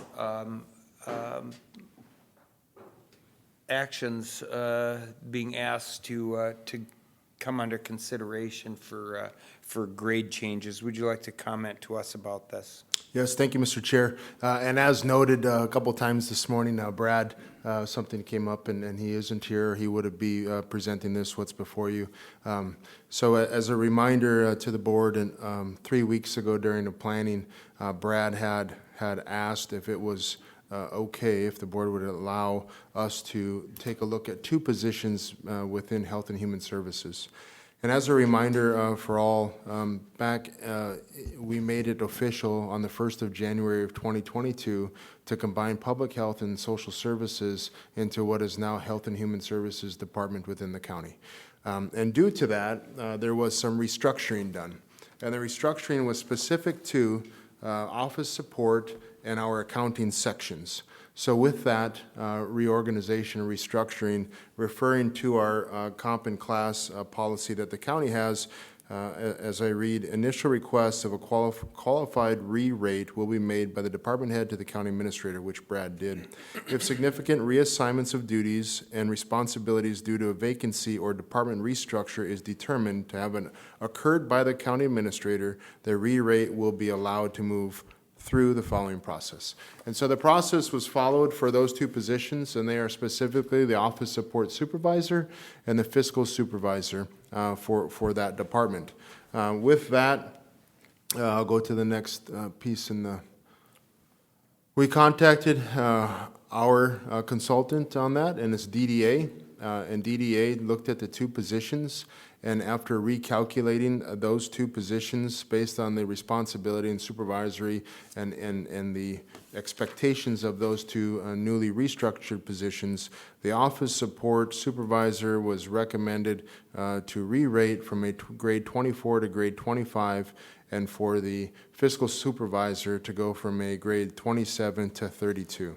Across our pay chart, just as approximate, that is about a $1 increase for the 24 to 25 grade, and about a $6.50 increase on average throughout the 9 steps to go from 27 to 32.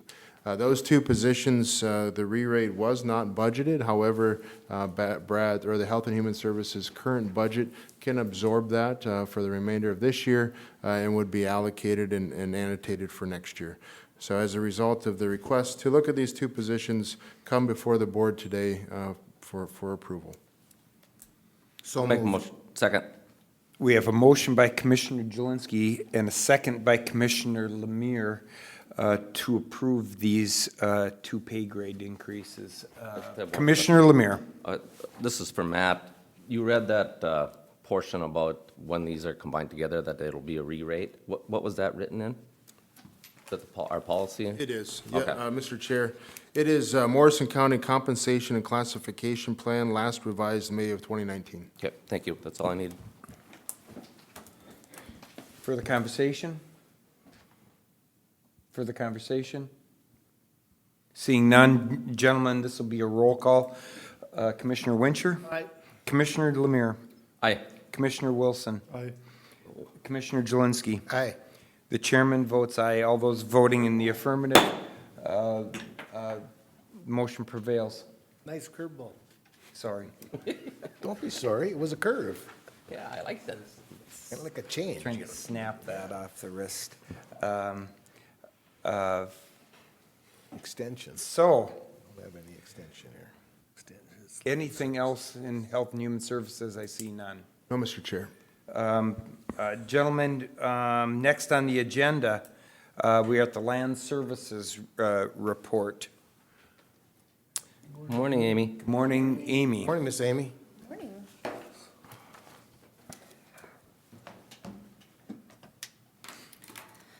Okay.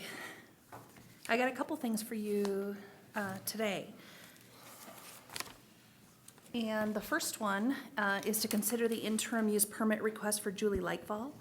This is to establish a home extended business, specifically a used goods store. This was recommended for approval by the Planning Commission with 5 conditions. And those conditions are parking must occur on site and not within the right-of-way of Grouse Road. On-site signing must be adequate to direct cars to the appropriate parking area. 2, no outdoor display of any items shall occur. All business and storage must occur within a building on site. 3, business hours shall be no more frequent than 3 days per week and must occur between Monday and Friday and the hours of 8 a.m. and 4 p.m. 4, 2 porta potties shall be provided for customer use, and a pumping contract with a licensed septic maintainer shall be provided to the Land Services Department. And 5, the interim use permit shall terminate 1 year from the date of issuance. Mr. Chair, I'll make a motion for consideration. We have a motion by Commissioner Lemire and a second by Commissioner Wincher. Discussion. Commissioner Lemire. All right, I just want to, we hear a lot of things on the good things that she does, Ms. Lightfall does, and, we do take that all into consideration, but we also, we treat everybody the same, whether it's a nonprofit, for-profit, or a for-profit business. If a gentleman wants to open up a welding shop, for instance, that's important to that gentleman because that's his lifeblood to help feed his family. So it's just as important as what we're doing here today, and we scrutinize everybody the same. We're here today because it's what's it called? After the fact. After the fact permit for a business within a zoned rural residential area. And the reason for that is because it takes extra consideration because we want to maintain the rural character of that neighborhood. With that being said, there's also been things said that the neighbors are heartless. Well, that's farthest from the truth, and I can, because I am one of them neighbors, and my father-in-law and mother-in-law live by there, my brother lives by there, and I experienced what it was like the past year and a half. And it was dangerous with all those cars on the road. It was annoying to have garage sale signs up constantly, and Grouse Road is a main artery for Camp Ripley. There's military vehicles that go by there. There's cars that, even though the speed limit says 45 and 55, they go 70 miles an hour down that road, which is no fault to nobody, but that's just a fact. There's people that walk their dogs. There's people that ride their bikes. But with that being said, I think some of these conditions with a little help, removing the garage sale signs that Julie agreed to, and removing the continuous garage sale in the front yard, which Julie agreed to, that'll help out tremendously. Providing parking in the back, behind the house, which I don't know if that needs to be designated or not, Amy, but I know I think in ordinance it needs to be established where the parking's going to be. And it looks like, Julie, that you got some signs up where the parking is. You got some signs that are going to direct people to where the parking is. That should take care of the issue with people parking on the roads. You have to put in a couple porta potties. I would like to request that they aren't put on the side property lines closest to the neighbors. If you could put them centrally towards the back, that'd be awesome. You picked 3 days a week that you'd like to be open, which I believe was Wednesday, Thursday, Friday. I like that you stepped up and picked those 3 days, so it's relevant. You want to change it from 9 to 5. I'm still debating on, I'd like it, rather it be 9 to 4, but it's up to the board if they want to go that route.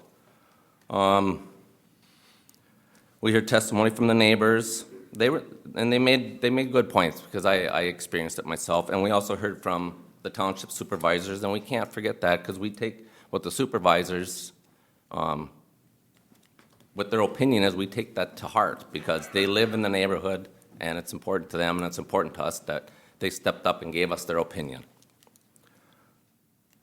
Right now, Mr. Chair and Commissioners, that's about all I got. Thank you, Commissioner Lemire. Commissioner Wilson.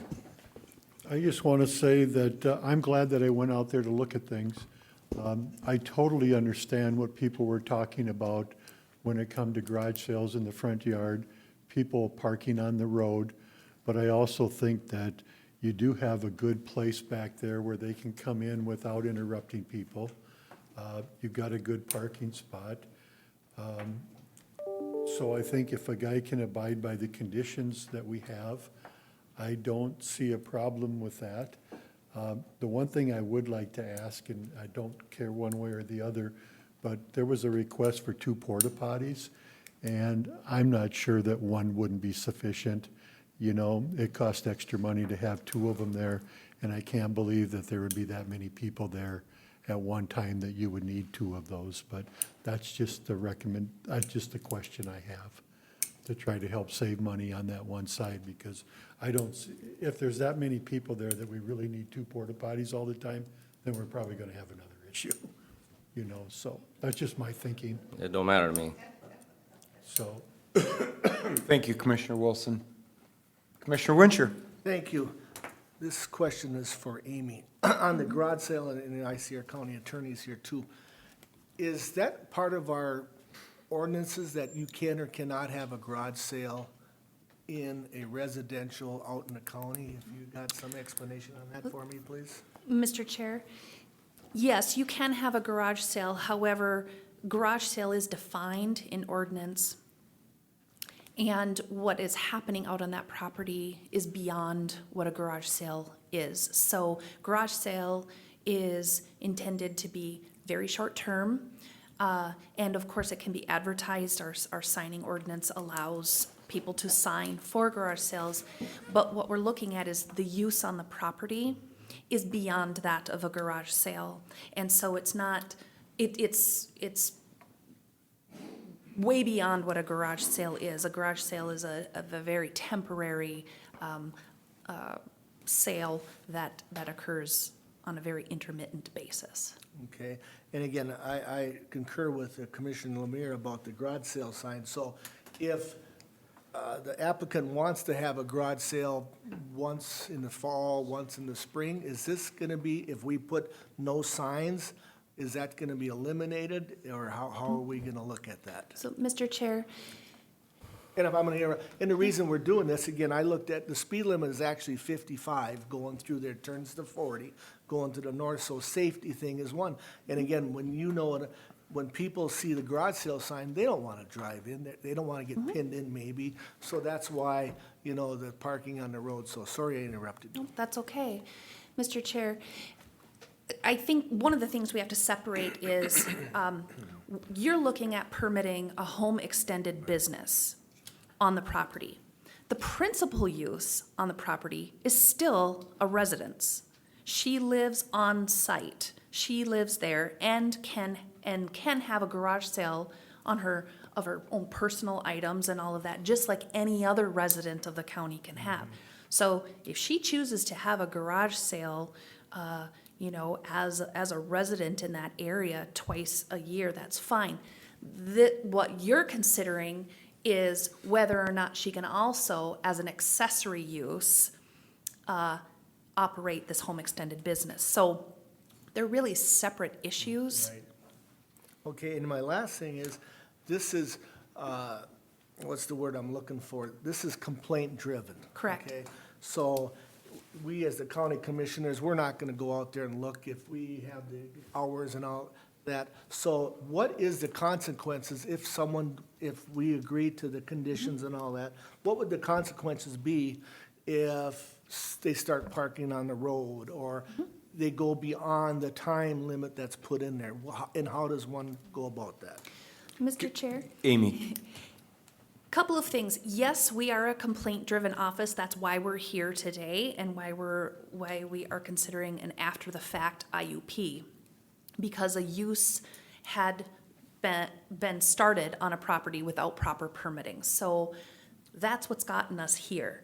Once an interim use permit is granted, then we don't necessarily run on complaints on whether or not conditions are being followed. It is our job to monitor compliance status.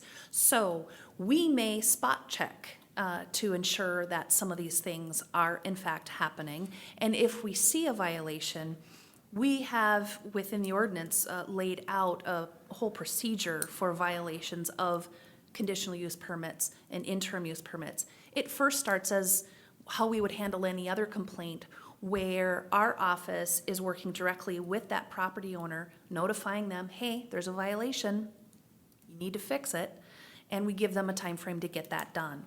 If it continues, then we have the ability to ramp that up, where then we bring that back to you as a board, and you can decide whether you want to alter the conditions of the permit up to revoking the permit. And so those are things that we would be monitoring and bringing to you if there was violations. Thank you, and I'll yield back to you for other county commissioners. Thank you, Commissioner Wincher. Amy, for clarification to the board and to everyone, revocation of that permit would take place by actions of the county board, or could revocation of the permit come from actions by the Land Services Department? Mr. Chair, that would be an action of the Board of Commissioners. Thank you. Commissioner Jelinski. Thank you, Mr. Chair. I think it's very important for all of us to remember what brought us here. I truly do. I've read plenty of stuff socially that perhaps makes me out to be a bad guy, or makes perhaps the board to be a bad guy if this permit does not get passed because of the function. But what brought us here was there was a permit to build a building X number of years ago, and if I recall, I just want to be very clear on this, that permit was for personal use. Correct. To build a building for personal use.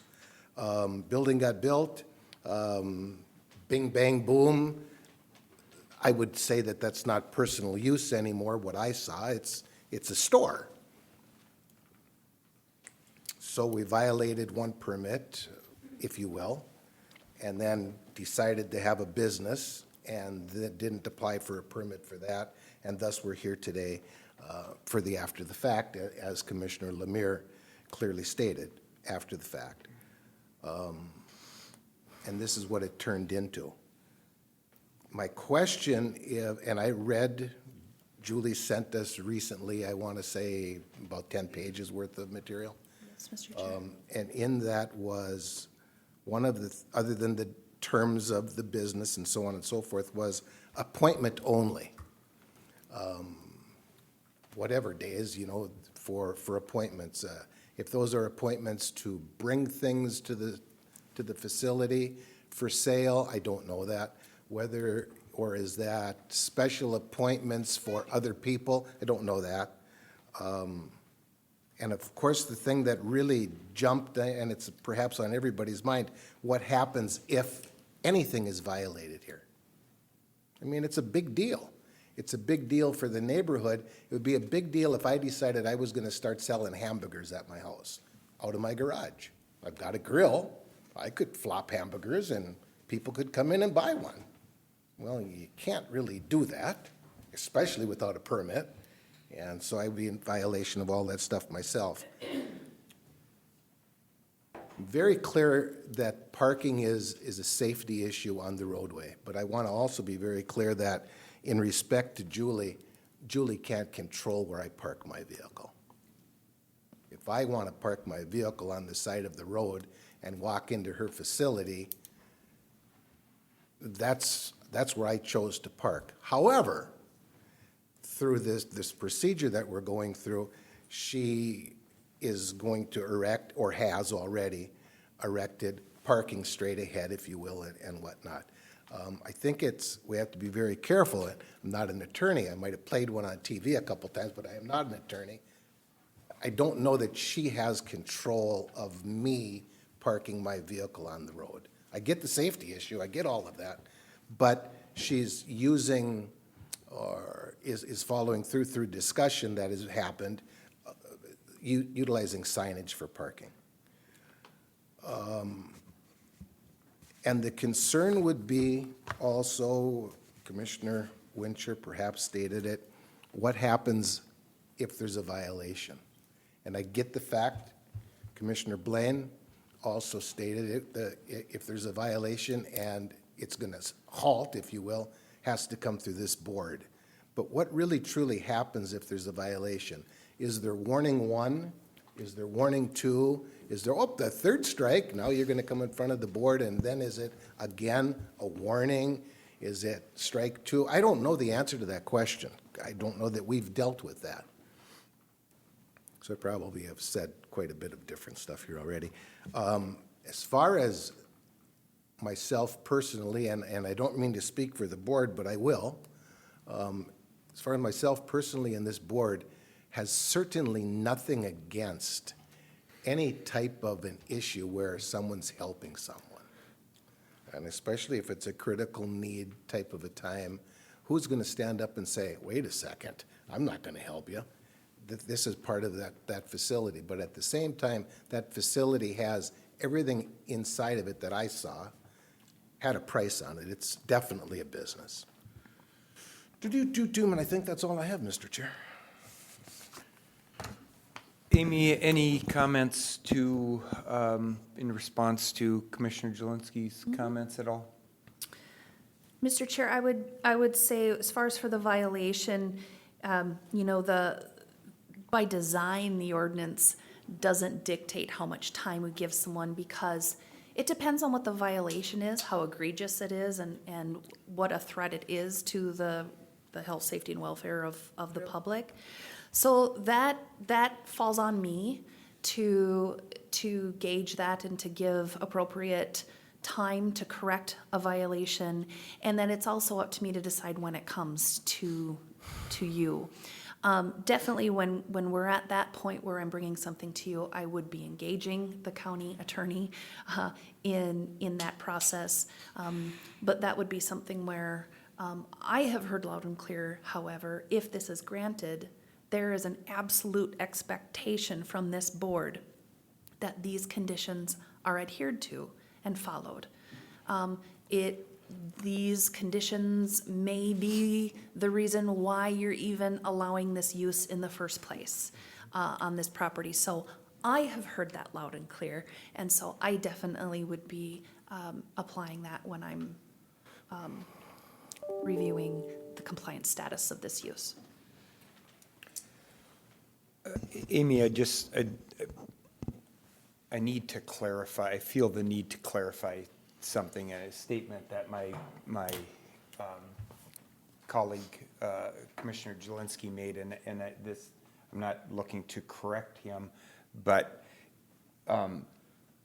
he had stated that the applicant had received a permit to build a building in the past for personal use, and then was using that building to facilitate some business. Yes. does that violate the permit? I'm gonna use myself as an example. I'm gonna build a shop in my backyard, and I'm gonna start fixing everybody else's widgets.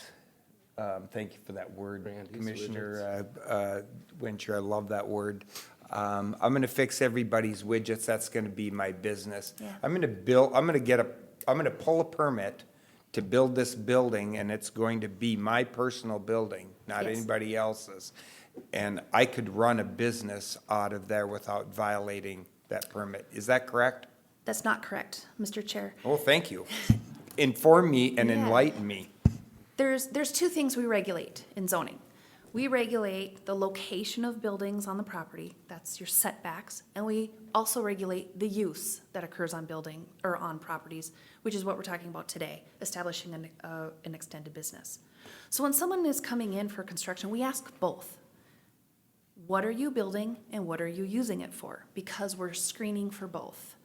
We're screening, what are you going to build and does it meet the setback standards and design standards of that zoning district? And what is going to be happening in that building, because we're also then asking, what's the use?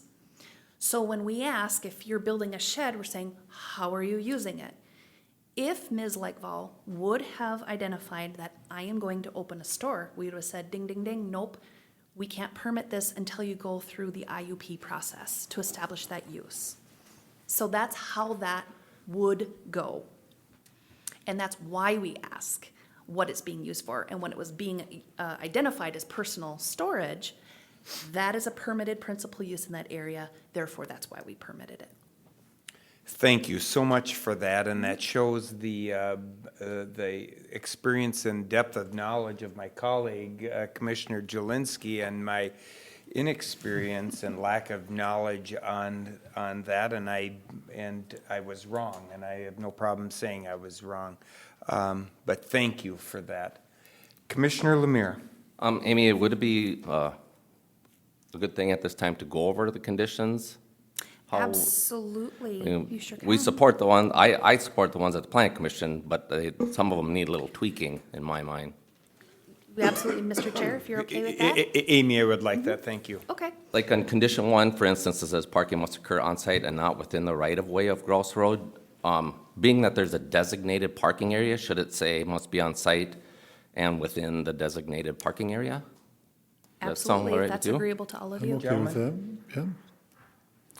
Number 2, it says no outdoor display of any item shall occur. All business and storage must occur with within the building on site. I'm okay with that one.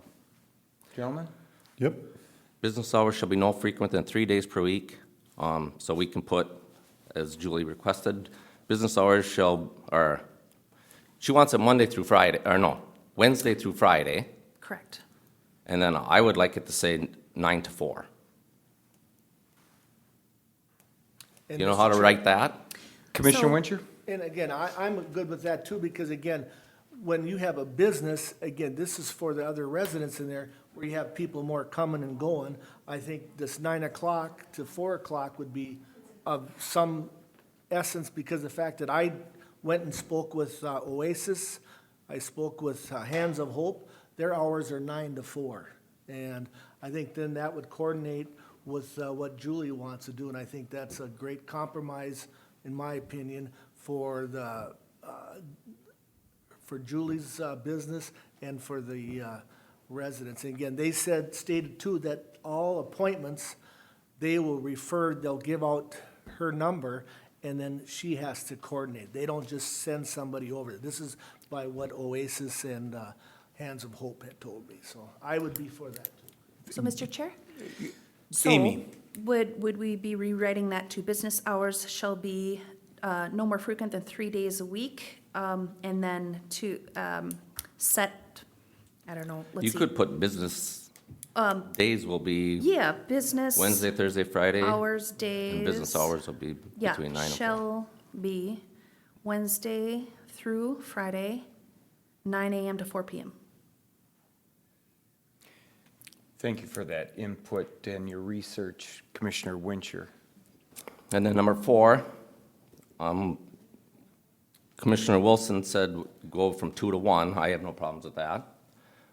And I would like it to somehow be stated to be not put on the side property lines. So I don't know if you want a footage or. Mr. Chair, I would suggest that they just need to meet the structural setback, so they need to be as far away from the property line as any other structure we would permit. Okay, Is that okay with you? that's fine with me. Yep. Okay. Is that 25 feet? That would be, yes, 25 feet. Yes. And then number 5, the IUP shall terminate 1 year from the date of issuance. I'm good with that. Mr. Chair? Amy? Oh, never mind. I think there was, nope, I had made a note for an additional condition, but I think it got rolled into this, so And- we're good. And, you know, Randy brought up a good point with the garage sale signs. Those would not be allowed, correct? Just one 12-square-foot sign is allowed, non-illuminated. Yes, we would apply the signing allowance associated with a home extended business. And so since she's not operating a garage sale, there would be an expectation that there would be no garage sale signs. Okay. Amy, the signage that would be allowed would be no different than what's allowed for any other IUP Correct. that Yeah, it's in comes ordinance. before us. That's within ordinance, that. Yes, so the performance standard for signing is no sign other than one non-illuminated nameplate containing not more than 12 square feet in area shall be allowed. The sign must be located on the property of the business, subject to setback requirements. So there can't be signs on the corner of the road or any other directional signs. It needs to be on site. So I guess, Mr. Chair, if you could just read those Commissioner- back one more time, and then I think we can move forward with this. So I will look to our Land Services Director. So and I'll remind you, so we have a motion and we have a second Yep. to approve this permit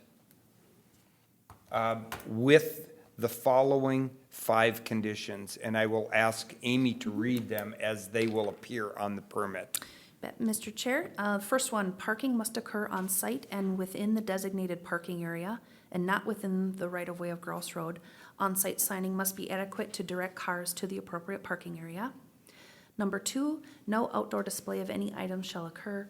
All business and storage must occur within a building on site. 3, business hours and days shall be Wednesday through Friday, 9 a.m. to 4 p.m. 4, 1 porta potty shall be provided for customer use and must meet structural setbacks for the zoning district. And a pumping contract with a licensed septic maintainer shall be provided to the Land Services Department. And 5, the IUP shall terminate 1 year from the date of issuance. I will put that as the conditions to my motion, Mr. Chair. Thank you, Commissioner Lemire. I have one clarifying question to Ms. Kowalczyk. Because we're using the wording of signing in the first condition there. Yes. I want to make it clarified to the applicant that signage directing parking to the back of the property is not in reference to signing advertising the business. Is that correct? That's correct, and we also limit it to being on-site signing. Okay. Gentlemen, I have another question. Commissioner Wilson. I'm on the hours of 9 to 4. I'm trying to think of this, the business that it is, and I wonder if it's a little difficulty for some people to possibly be there at those hours. I don't have a problem with that. Well, I don't have a problem with that, but I also don't have a problem with 5 o'clock, and I'm trying to think between 9 and 4, some of the people that qualify for this. So that's just a discussion item. I understand that. The other part, I would like to, appointments, that we should kind of clarify appointments. To me, I'm looking at if somebody has a disaster or something and needs something, that if they call and ask for something, I guess that I'm okay with that, just so that we have some clarification. I'm not okay with somebody just calling for an appointment because it's just not convenient. You know, I think those 3 days are important, but I just want to make sure that we understand what appointments mean, because I can see where it can turn into, I've got 20 appointments tonight. I'm thinking more of somebody's got an issue and they need something, that they can go there. So I'm just bringing that out before we vote on this to see if there's any discussion on that. And Commissioner Wilson, thank you for, I think that's you make a couple valid points. I look to my colleague, Commissioner Jelinski. Thank you, Mr. Chair. Coincidentally, I have the exact same thing written down here, discussion by appointment. And I say that very boldly because I truly don't want to have Julie to come back here 2 months from now saying, oh, yeah, I made an appointment, it's not written down here, and I screwed up, and we're in a violation, or whatever it might be. It doesn't make any difference. But again, I read what she said and sent the other day, and one of the things was, and forgive me again, Wednesday through Friday, and then appointments as needed, or I can't remember, and I don't have it in front of me. But something about making appointments. I would like to perhaps have a conversation about having that as a 6th item for a condition, but somebody's going to have to explain to me what that means, because I don't know what it means. Because an appointment, to me, could be an appointment at 8 o'clock tonight, because somebody's coming over. It could be an appointment at 6 o'clock in the morning on Saturday. It could be every Saturday I'm going to have an appointment. And I'm guessing we probably understand what I'm saying, but I don't know. Just, if for no other reason, if Julie is going to be open for business Wednesday, Thursday, and Friday, my anticipation is I'm coming over sometime with a load of material for the business, whether that be furniture, whether that be clothing. It doesn't make any difference. Am I doing that Wednesday, Thursday, and Friday, or am I doing that by appointment Saturday morning at 10, because it's convenient for me, to bring a semi full of whatever, if it's a trailer, a pickup truck, a semi, doesn't matter. You know, a railroad car full of equipment, here you are to fill up. That's kind of on my mind, because I don't want her to be in here 2 months from now or 3 months or what, et cetera, because of a violation, and that violation being, hey, there's a carload or truckloads going in every Saturday, and that's happening from 8 o'clock till 12 o'clock, as an example. Just for conversation at the very least, I think we should.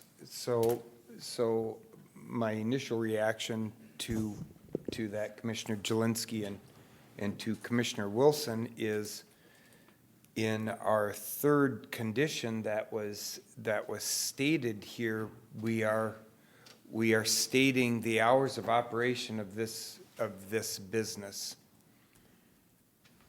And now we're talking about appointments, and I'm trying to help me to how do you distinguish from this appointment being not a part of business? So in respect to my colleague, Commissioner Wilson, on bringing this issue forward, I think also, I don't know how you police this or how you get your arms around this if you have hours of operation and then also by appointment. And if you guys have an idea how we can appease that, get that done or whatever, I am certainly open to conversation. That's why we are here. But I also understand that we just went through defining the 3rd condition on here, which defines hours of operation, not just for us and not just for the public, but also for the operator of the business there to know too when they can do business. Commissioner Wilson. How about in the planning session, we heard from Oasis and them, what if the appointment came from a request from them? You know, that, If I may. yeah, okay, that's if I fine. may, Yep. They don't. Commissioner Wincher. If I may, Oasis, this is what I was told yesterday, that they don't make the appointments, they give the appointments to, and again, but it's, I understand, it's just not them, it's social services. I haven't talked to them, there's a whole bunch of other people out there. I just focus it on them too, because I'm aware with them too. But yes, there may be other people out there, Commissioner Wilson, that request appointments, but I, just far as what Hands of Hope and Oasis told me, that they will give the number to the applicant and then that person, and they exchange whenever they can come out. Now, as far as anybody else goes, I have no idea. Commissioner Wilson? No, I'm just trying to think of somebody that needs something in a disaster situation, that, you know, their house burns down on Friday or something, you know, and that I feel like they should be able to go get some stuff. I'm just, that's how, I don't know how you police this. I don't see where there would probably be maybe a violation, but I don't see where there would be a complaint if this isn't going on all the time. But I do understand. I just wanted to ask about both of those things, and I'm more than happy to vote whatever way you guys in our discussion here. But I thought those were two issues that, with the type of business. And the other thing I want to say, when we had talked about her building a shed and it's personal and it turns into things, we have lots of people that build sheds that turn into things. You know, whether they're businesses or not, I don't know, but a lot of people start, they build something and they start to do something, and then they're doing a hobby, and pretty soon a hobby turns into a business. And they come before us once somebody makes a complaint about that. So I just want to make sure that it's not like it's wrong to start stuff up. It's a matter that there's a permit process that a lot of people don't understand. And thank you, Commissioner Wilson, and I agree with you 110%. That's typically the blueprint for what happens. And that is the reason that we have after the fact interim use permit within our ordinance documents, and why we're here today and why we're discussing this, because that activity kind of followed that same blueprint. I don't believe for a second that Ms. Lightfall built this building with the intent to deceive the county, but her mission and the labor of love, happened as a transition over time. So I think this happens a lot. We see this. This isn't the only after the fact IUP that's come before this board, especially even in the last few months here. We've had a number of them, but we still, I still pose the question out there.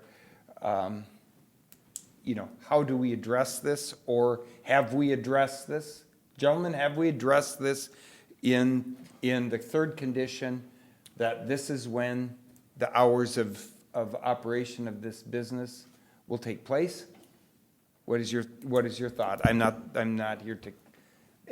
Commissioner Wincher. And I'm looking at the fifth one that we have here. If everything goes well, and again, it's this appointment thing, again, how are we gonna distinguish that? I don't think, but and I hope it goes well for her and all that stuff. But that's why we have that end date, short term, versus most of these IUPs that we see are long term, long as they're there and all that.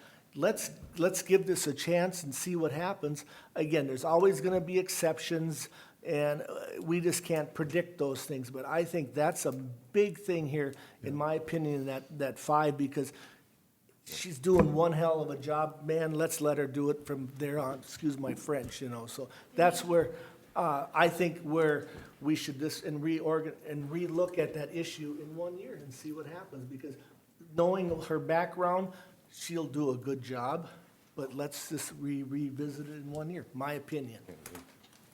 Amy, did you have a comment Yep. No appointments. to that? No, I don't. Okay. So my suggestion, no appointments, because again, how are we gonna distinguish, Mr. Chair, if somebody's coming in there to visit her? Okay, somebody may turn them in, well, it's true, there's somebody coming in to visit. So that's again, there's always gonna be that exception, but that's my opinion. Okay, I'll second that. further discussion? Further discussion?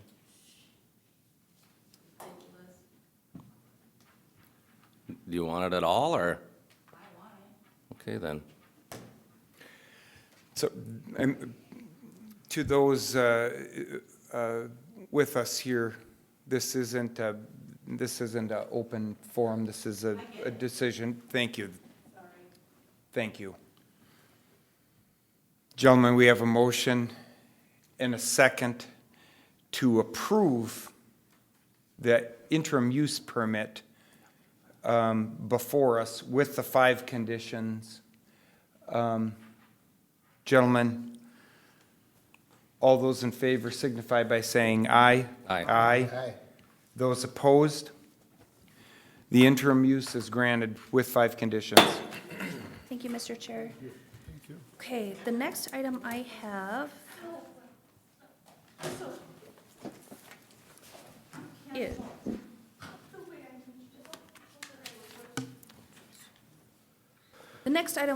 Mr. Chair, is to consider the interim use permit request from Jonas and Felty Borntrager. This is for a training facility, riding arena for clients. This also was recommended for approval by the Planning Commission with one condition, and that is the IUP for the home extended business shall be valid until Jonas Borntrager no longer resides at the property. I'll move on that, Mr. Chair. Second. We have a motion by Commissioner Jelinski and a second by Commissioner Wincher to approve the IUP for Jonas Borntrager. Discussion. Discussion. Any discussion? Seeing none, all those in favor signify by saying aye. Aye. Those opposed, this IUP is granted. All right, thank you, Mr. Chair. I do have one other thing that I would like to run by you. It's last minute, but as you know, Mr. Chair, I do have a commercial appraiser position open. As we knew, also, it was going to be very difficult to fill. They're very hard to come by, and it's very competitive with other counties as far as to secure one. I am requesting the ability to be able to hire or offer the position at higher than the midpoint pay. So then if we get a qualified candidate, I can go ahead and offer that and be somewhat competitive with the surrounding counties in trying to attract a commercial appraiser. Mr. Chair. Commissioner Jelinski. Miss Amy, I just have to ask a question. And Yes. it's only because of ignorance. Yes. And I should know the answer by what we're talking about. What makes that commercial appraiser so special?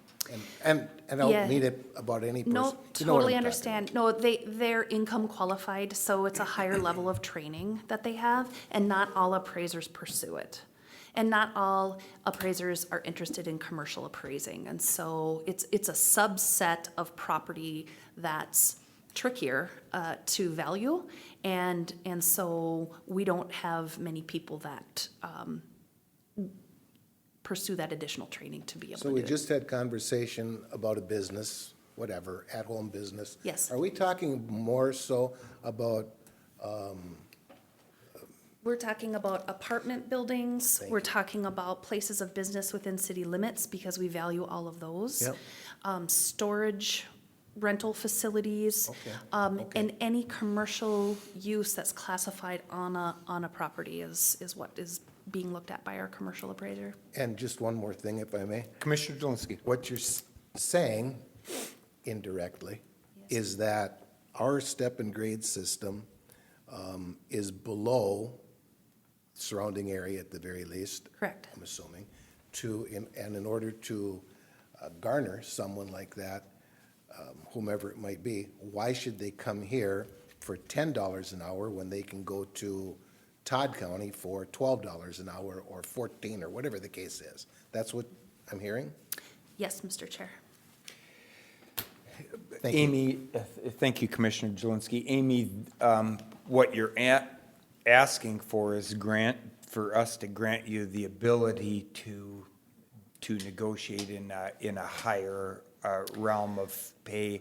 That's correct. But it does not guarantee that that's where that discussion needs to start. Correct. I have, by the personnel policy, I can hire to the midpoint of the grade. If I go higher, it does require county board approval. And so I'm asking for that flexibility.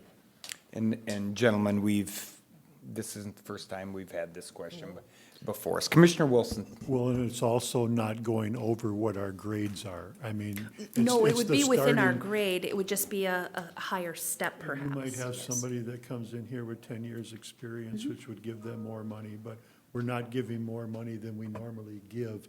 It's just more money to start out possibly because they make that already, and we've done that before with departments. We want to be competitive. Yeah. Commissioner Wincher. If I may, Mr. Chair, and again, explain, please, Amy. This is almost a required position by the county in some way, if you could explain. Yes, we have an obligation to value all of the property within the county. The commercial property is a subset of that. And so, yes, we must value that property. The way we operate in Morrison County, we have, because of our rural character, in order for a consistent valuation of like commercial properties across the county, we rely on one individual within our office to do that rather than spreading that amongst all of our appraisers. And right now, we don't have staff to do that. All right, thank you. Mr. Chair, I'm good with her going above what she can, or however you want to say it. Yep. All right, thank you. That's all Good I luck. have. Thank you. Good luck. Amy, thank you. Yep, thank you. But you were approved and glad you guys. Gentlemen, next on the agenda, we have Dana here to give us, Thank you, Ms. Amy. Waiting there patiently. Thank you, Amy. she's going to have a brief discussion on activities with the Extension Office. All right. Dana, it's good to have you here this morning. Good morning.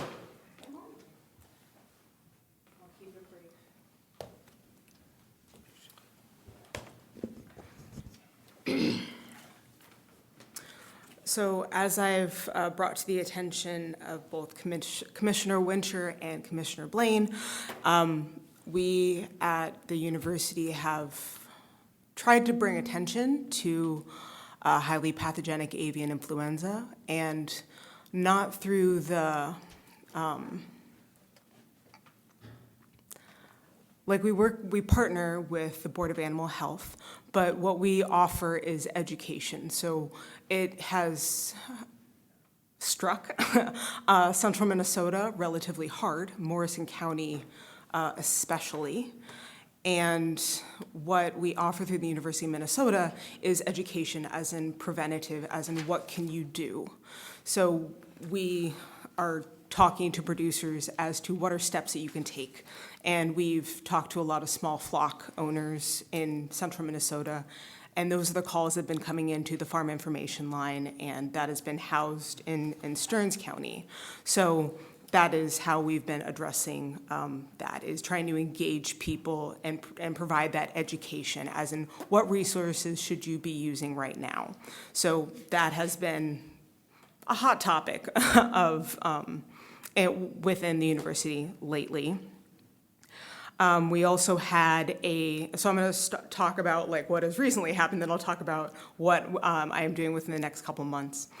We had a CAF workshop, which I am hoping to take that format and apply it to our area in the future. So we had a CAF workshop where we worked with Latino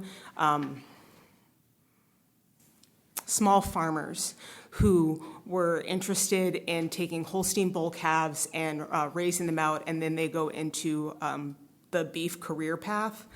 and we were teaching them how to care for these animals appropriately. So some of them didn't have the background, so we were teaching them those, like what to look for, like are their ears droopy, are their eyes kind of like foggy, or just, like not lackluster.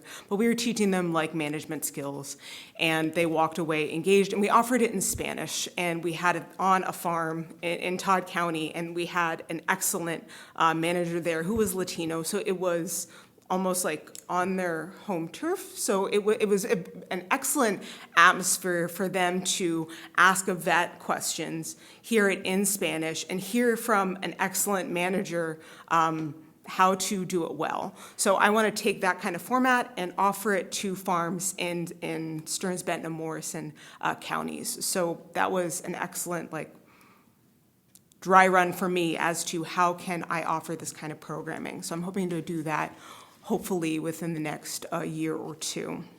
And that was offered this past April. And actually yesterday we had the first focus group from our sustainability grant. So you may have remembered from my reports that me and a coworker received a sustainability mini grant for about like $5,000.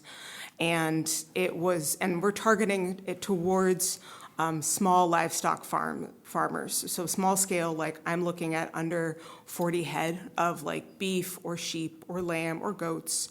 And we were going to build a focus group and then build a toolkit as to like what do you need to know about in order to be more successful in being sustainable at reaching more consumers. And that really applies to Morrison County pretty strongly, because I know that there's a strong interest in like small scale farming and livestock. So we had our first meeting yesterday at Jordy's Trailside Cafe. It was about 4 farmers, and we sat at a table and we talked for about 2 hours about like what do you need to know in order to be sustainable. And it was a really good conversation. We took notes, and analysis still to come. But that was the first half, so it was Stearns, Benton, and Morrison counties, and then the other half is Wright, Meeker, McLeod, and that is yet to come. So I will keep you up to date as to what comes of that, but lots of hope for the future. As far as programming that is coming, we have I am actually, as soon as I leave this meeting, I'm hopping back to Stearns County to onboard my intern. So thank you very much for giving me the opportunity to work with an intern through Stearns, Benton, and Morrison counties. She will get lots of excellent training this upcoming summer. We have our Farmers Night Out, which is this. It's on stocking density. So there's lots of opportunities for farmers to utilize stocking density better. And we're having a nutritionist, Travis Bischoff, come and talk about how to optimize stocking density in your freestyle barn. And I do have 6 handouts, so I will leave them here, and you're more. And I would love for you to take them. I also did a post on Facebook, so so that is June 16th.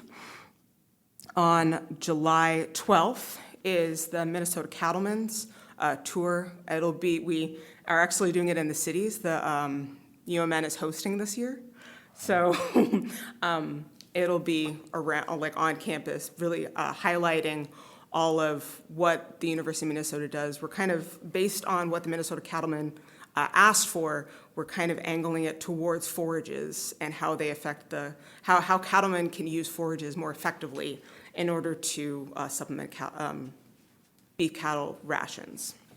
So I'll leave a couple copies here. So that's July 12th.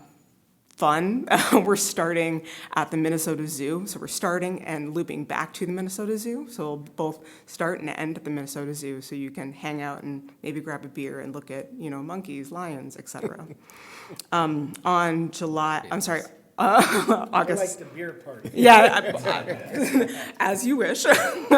On August 10th in Benton County, we're having a pasture and beef tour, or like a field pasture walk. And on August 16th at Jansky's Dairy in Stearns County, we are having a central dairy field day, and that should be engaging as well. Did any of you have any questions for me? Farmers Night Out is where? It'll Location? it'll be at Greenwald Pub. Okay. Okay. Commissioner Wincher. Thank you. This is not a question, this is a comment. Anyway, last week, from pretty high up at the University of Minnesota Extension, I got a pretty good feeling from them that they are really excited about how good a job you are doing. Oh, that's nice. And so that's one good thing. Another thing is I also had an egg producer say that you were very informative, that again, your presentation was really good. So again, I just want to put that out there. It's good to get good things, said about you one time. So you're doing a great job from what I'm seeing. Thank you, Commissioner Wincher. Thank you very much. Thank you. Tina, have a great day. Thank you for being with us. Thank you, Commissioner Blaine. Thank you. See, Dan, I'll take those handouts. So you wanna leave? So gentlemen, moving on here, we have Tony here with the Public Works Report. Good morning, Tony. Good morning, Tony. Good morning, Mr. Chair. Good morning, Commissioners. I'll be pretty brief this morning. I only have one item here. Keep you longer though, right? We'll extend it just a little bit, and I fit in with everyone else. So our first item here is a request for a resolution to approve entering into a cooperative agreement with the Minnesota Department of Agriculture for waste pesticide collection, and authorize the Public Works Director to execute the agreement and any amendments to the agreement. So moved. Second. Whatever. Yeah, these guys are so excited to see you, Tony. We have a motion by Commissioner Lemire and a second by Commissioner Jelinski to approve of this cooperative agreement. It's only a 10-pager too, a 10-page agreement from the state. So they saved a couple trees this time. Well, further discussion. Seeing no further discussion, all those, Ooh, I gotta pull back on the reins. We got a roll call. Commissioner Jelinski. Aye. Commissioner Wilson. Aye. Commissioner Lemire. Aye. The chairman votes aye. Commissioner Wincher. Aye. All those voting in the affirmative, the resolution passes. Perfect. I have a little update on the fire. Matt requested it. I figured I'd kind of talk a little bit, even though it's not on the agenda. So as everyone's aware, on Wednesday, the 11th in the evening, or potentially Thursday, the 12th, we had a fire in the back shop, formerly the main shop of the Public Works here at Little Falls. So as we've been kind of navigating that situation, I found that it's a very slow-moving process. So special thanks to Little Falls Fire Department. They came out early that morning on the 11th and put out the little bit that was smoldering. We had the Deputy State Fire Marshal out on that 11th. He did an investigation. I have not seen a official report from him, but just his verbal thoughts were it was an accidental fire caused by the sweeper truck, potentially an electrical issue. So with that, they have that portion or that vehicle roped off right now for potentially further investigation by the insurance agencies. The MCIT claim manager came out on site, I believe it was last Monday, the 16th, or possibly Tuesday, the 17th. But that claim manager he manages our insurance claims. He's not an adjuster. He just wanted to take a look and provide us with a little bit of encouragement to hang in there. MCIT, which is our insurance trust, they hired a structural engineer. That structural engineer came out on site last Thursday. He'll provide an official report back to MCIT. We're not privileged to some of that information. Speaking with him briefly on Thursday, it sounded like in the bays where the fire did occur, The physical columns seem to be in okay shape. Potentially, the beams that hold the roof up could have sustained some damage. Obviously, the roof sustained some damage and some other items in there. But that's just hearsay, so nothing official there. And then at this point, we have not seen an adjuster out to put a cost to any of the damages out there. They have allowed us to move some of the equipment outside of those bays. If you're familiar with the structure, it was built in the 70s and added on to in the 80s a couple times, so it's very piecemeal together per se, but it stores a lot of our equipment. So we sustained a considerable amount of smoke damage to a bunch of different equipment. All of our engineering pickups were in a wing of that. MCIT did allow us to remove those pickups. We brought them to Service Master. They've been cleaned. I think we've received 6 of those trucks back. So obviously the engineering department right now is in the midst of our construction season, so it's nice to get some of our engineering technicians back into their vehicles. They're a little bit displaced. So that's about all I have at this time. Is there any questions? Gentlemen, any questions? Really, thank you for keeping Pretty us lucky. updated, yeah. Pretty lucky it went out.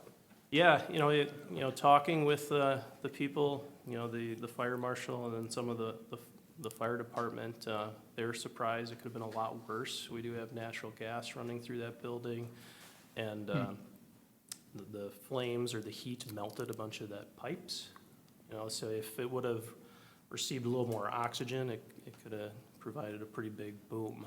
But conditions with the rain, it just kind of smoldered and didn't receive the oxygen it needed, is my understanding.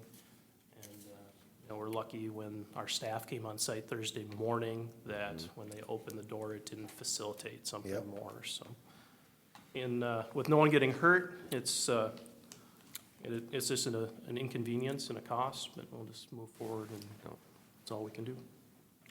Perfect. Thank you for the report, Tony, and you keep us abreast of how we can help you with this. I know this is just throws like a giant change up into your wheelhouse here too, especially like you say, we're going right into the construction season here now. It's definitely a curveball, if you will. Go Twins with their late night victory last night, but I know Zach appreciates that. But we'll just make do and keep moving forward. That's all we can do. And after the adjusters come and they evaluate it and decide what costs are associated, we'll look big picture and try to make appropriate decisions for Morrison County as how we move forward. Super. Sounds good, thank you. Thanks, Tony. Thanks, Tony. Gentlemen, we're at the administrator's report, and we have a resolution to move to a closed session. Would you like to do Mr. Chair, calendars I first? propose we do that after finishing committee reports and upcoming schedule. Is But that- if you wanna- would that be the best?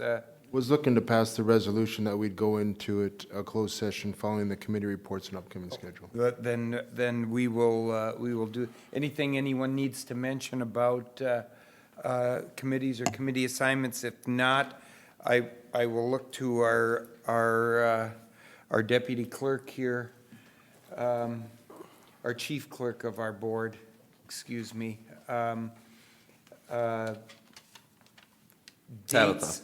Dates that we're looking for. May 29th through June 11th.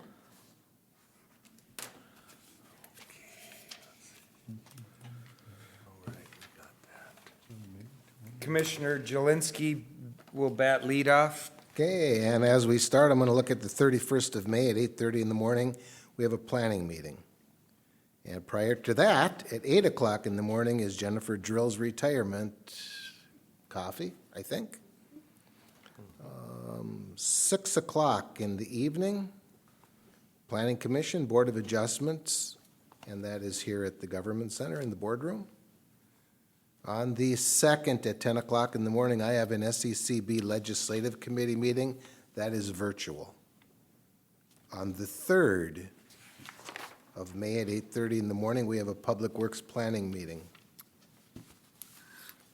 On the 6th of May at 6 p.m., I have a Public Safety meeting here in Morrison County, here in the boardroom. On the 7th of June, at 9 o'clock in the morning, we have a county board meeting. On the 8th of June, there's a department head meeting at 8:30. At 11 o'clock that morning, I have a Central Minnesota Emergency Services Board Executive Committee meeting. And at 1 o'clock, the Central Minnesota Emergency Services Full Board meets. That is virtual still. That same day at 9:30 in the morning, there's a water plan meeting that gets kicked off, I believe, here in the boardroom, and I will not be making that. On the 8th, is that, Jeff? On the 8th, that's correct. Mine says IT training room. What would that be? Oh, maybe it is the IT training room. Could be. I don't know where it's at.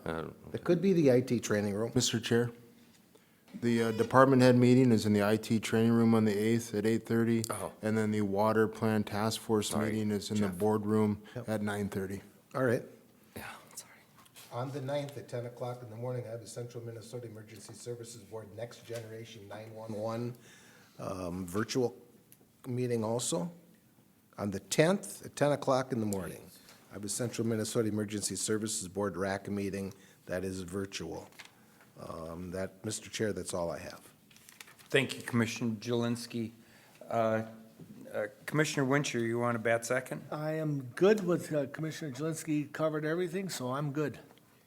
Same here. Then I look to Commissioner Wilson, hit cleanup.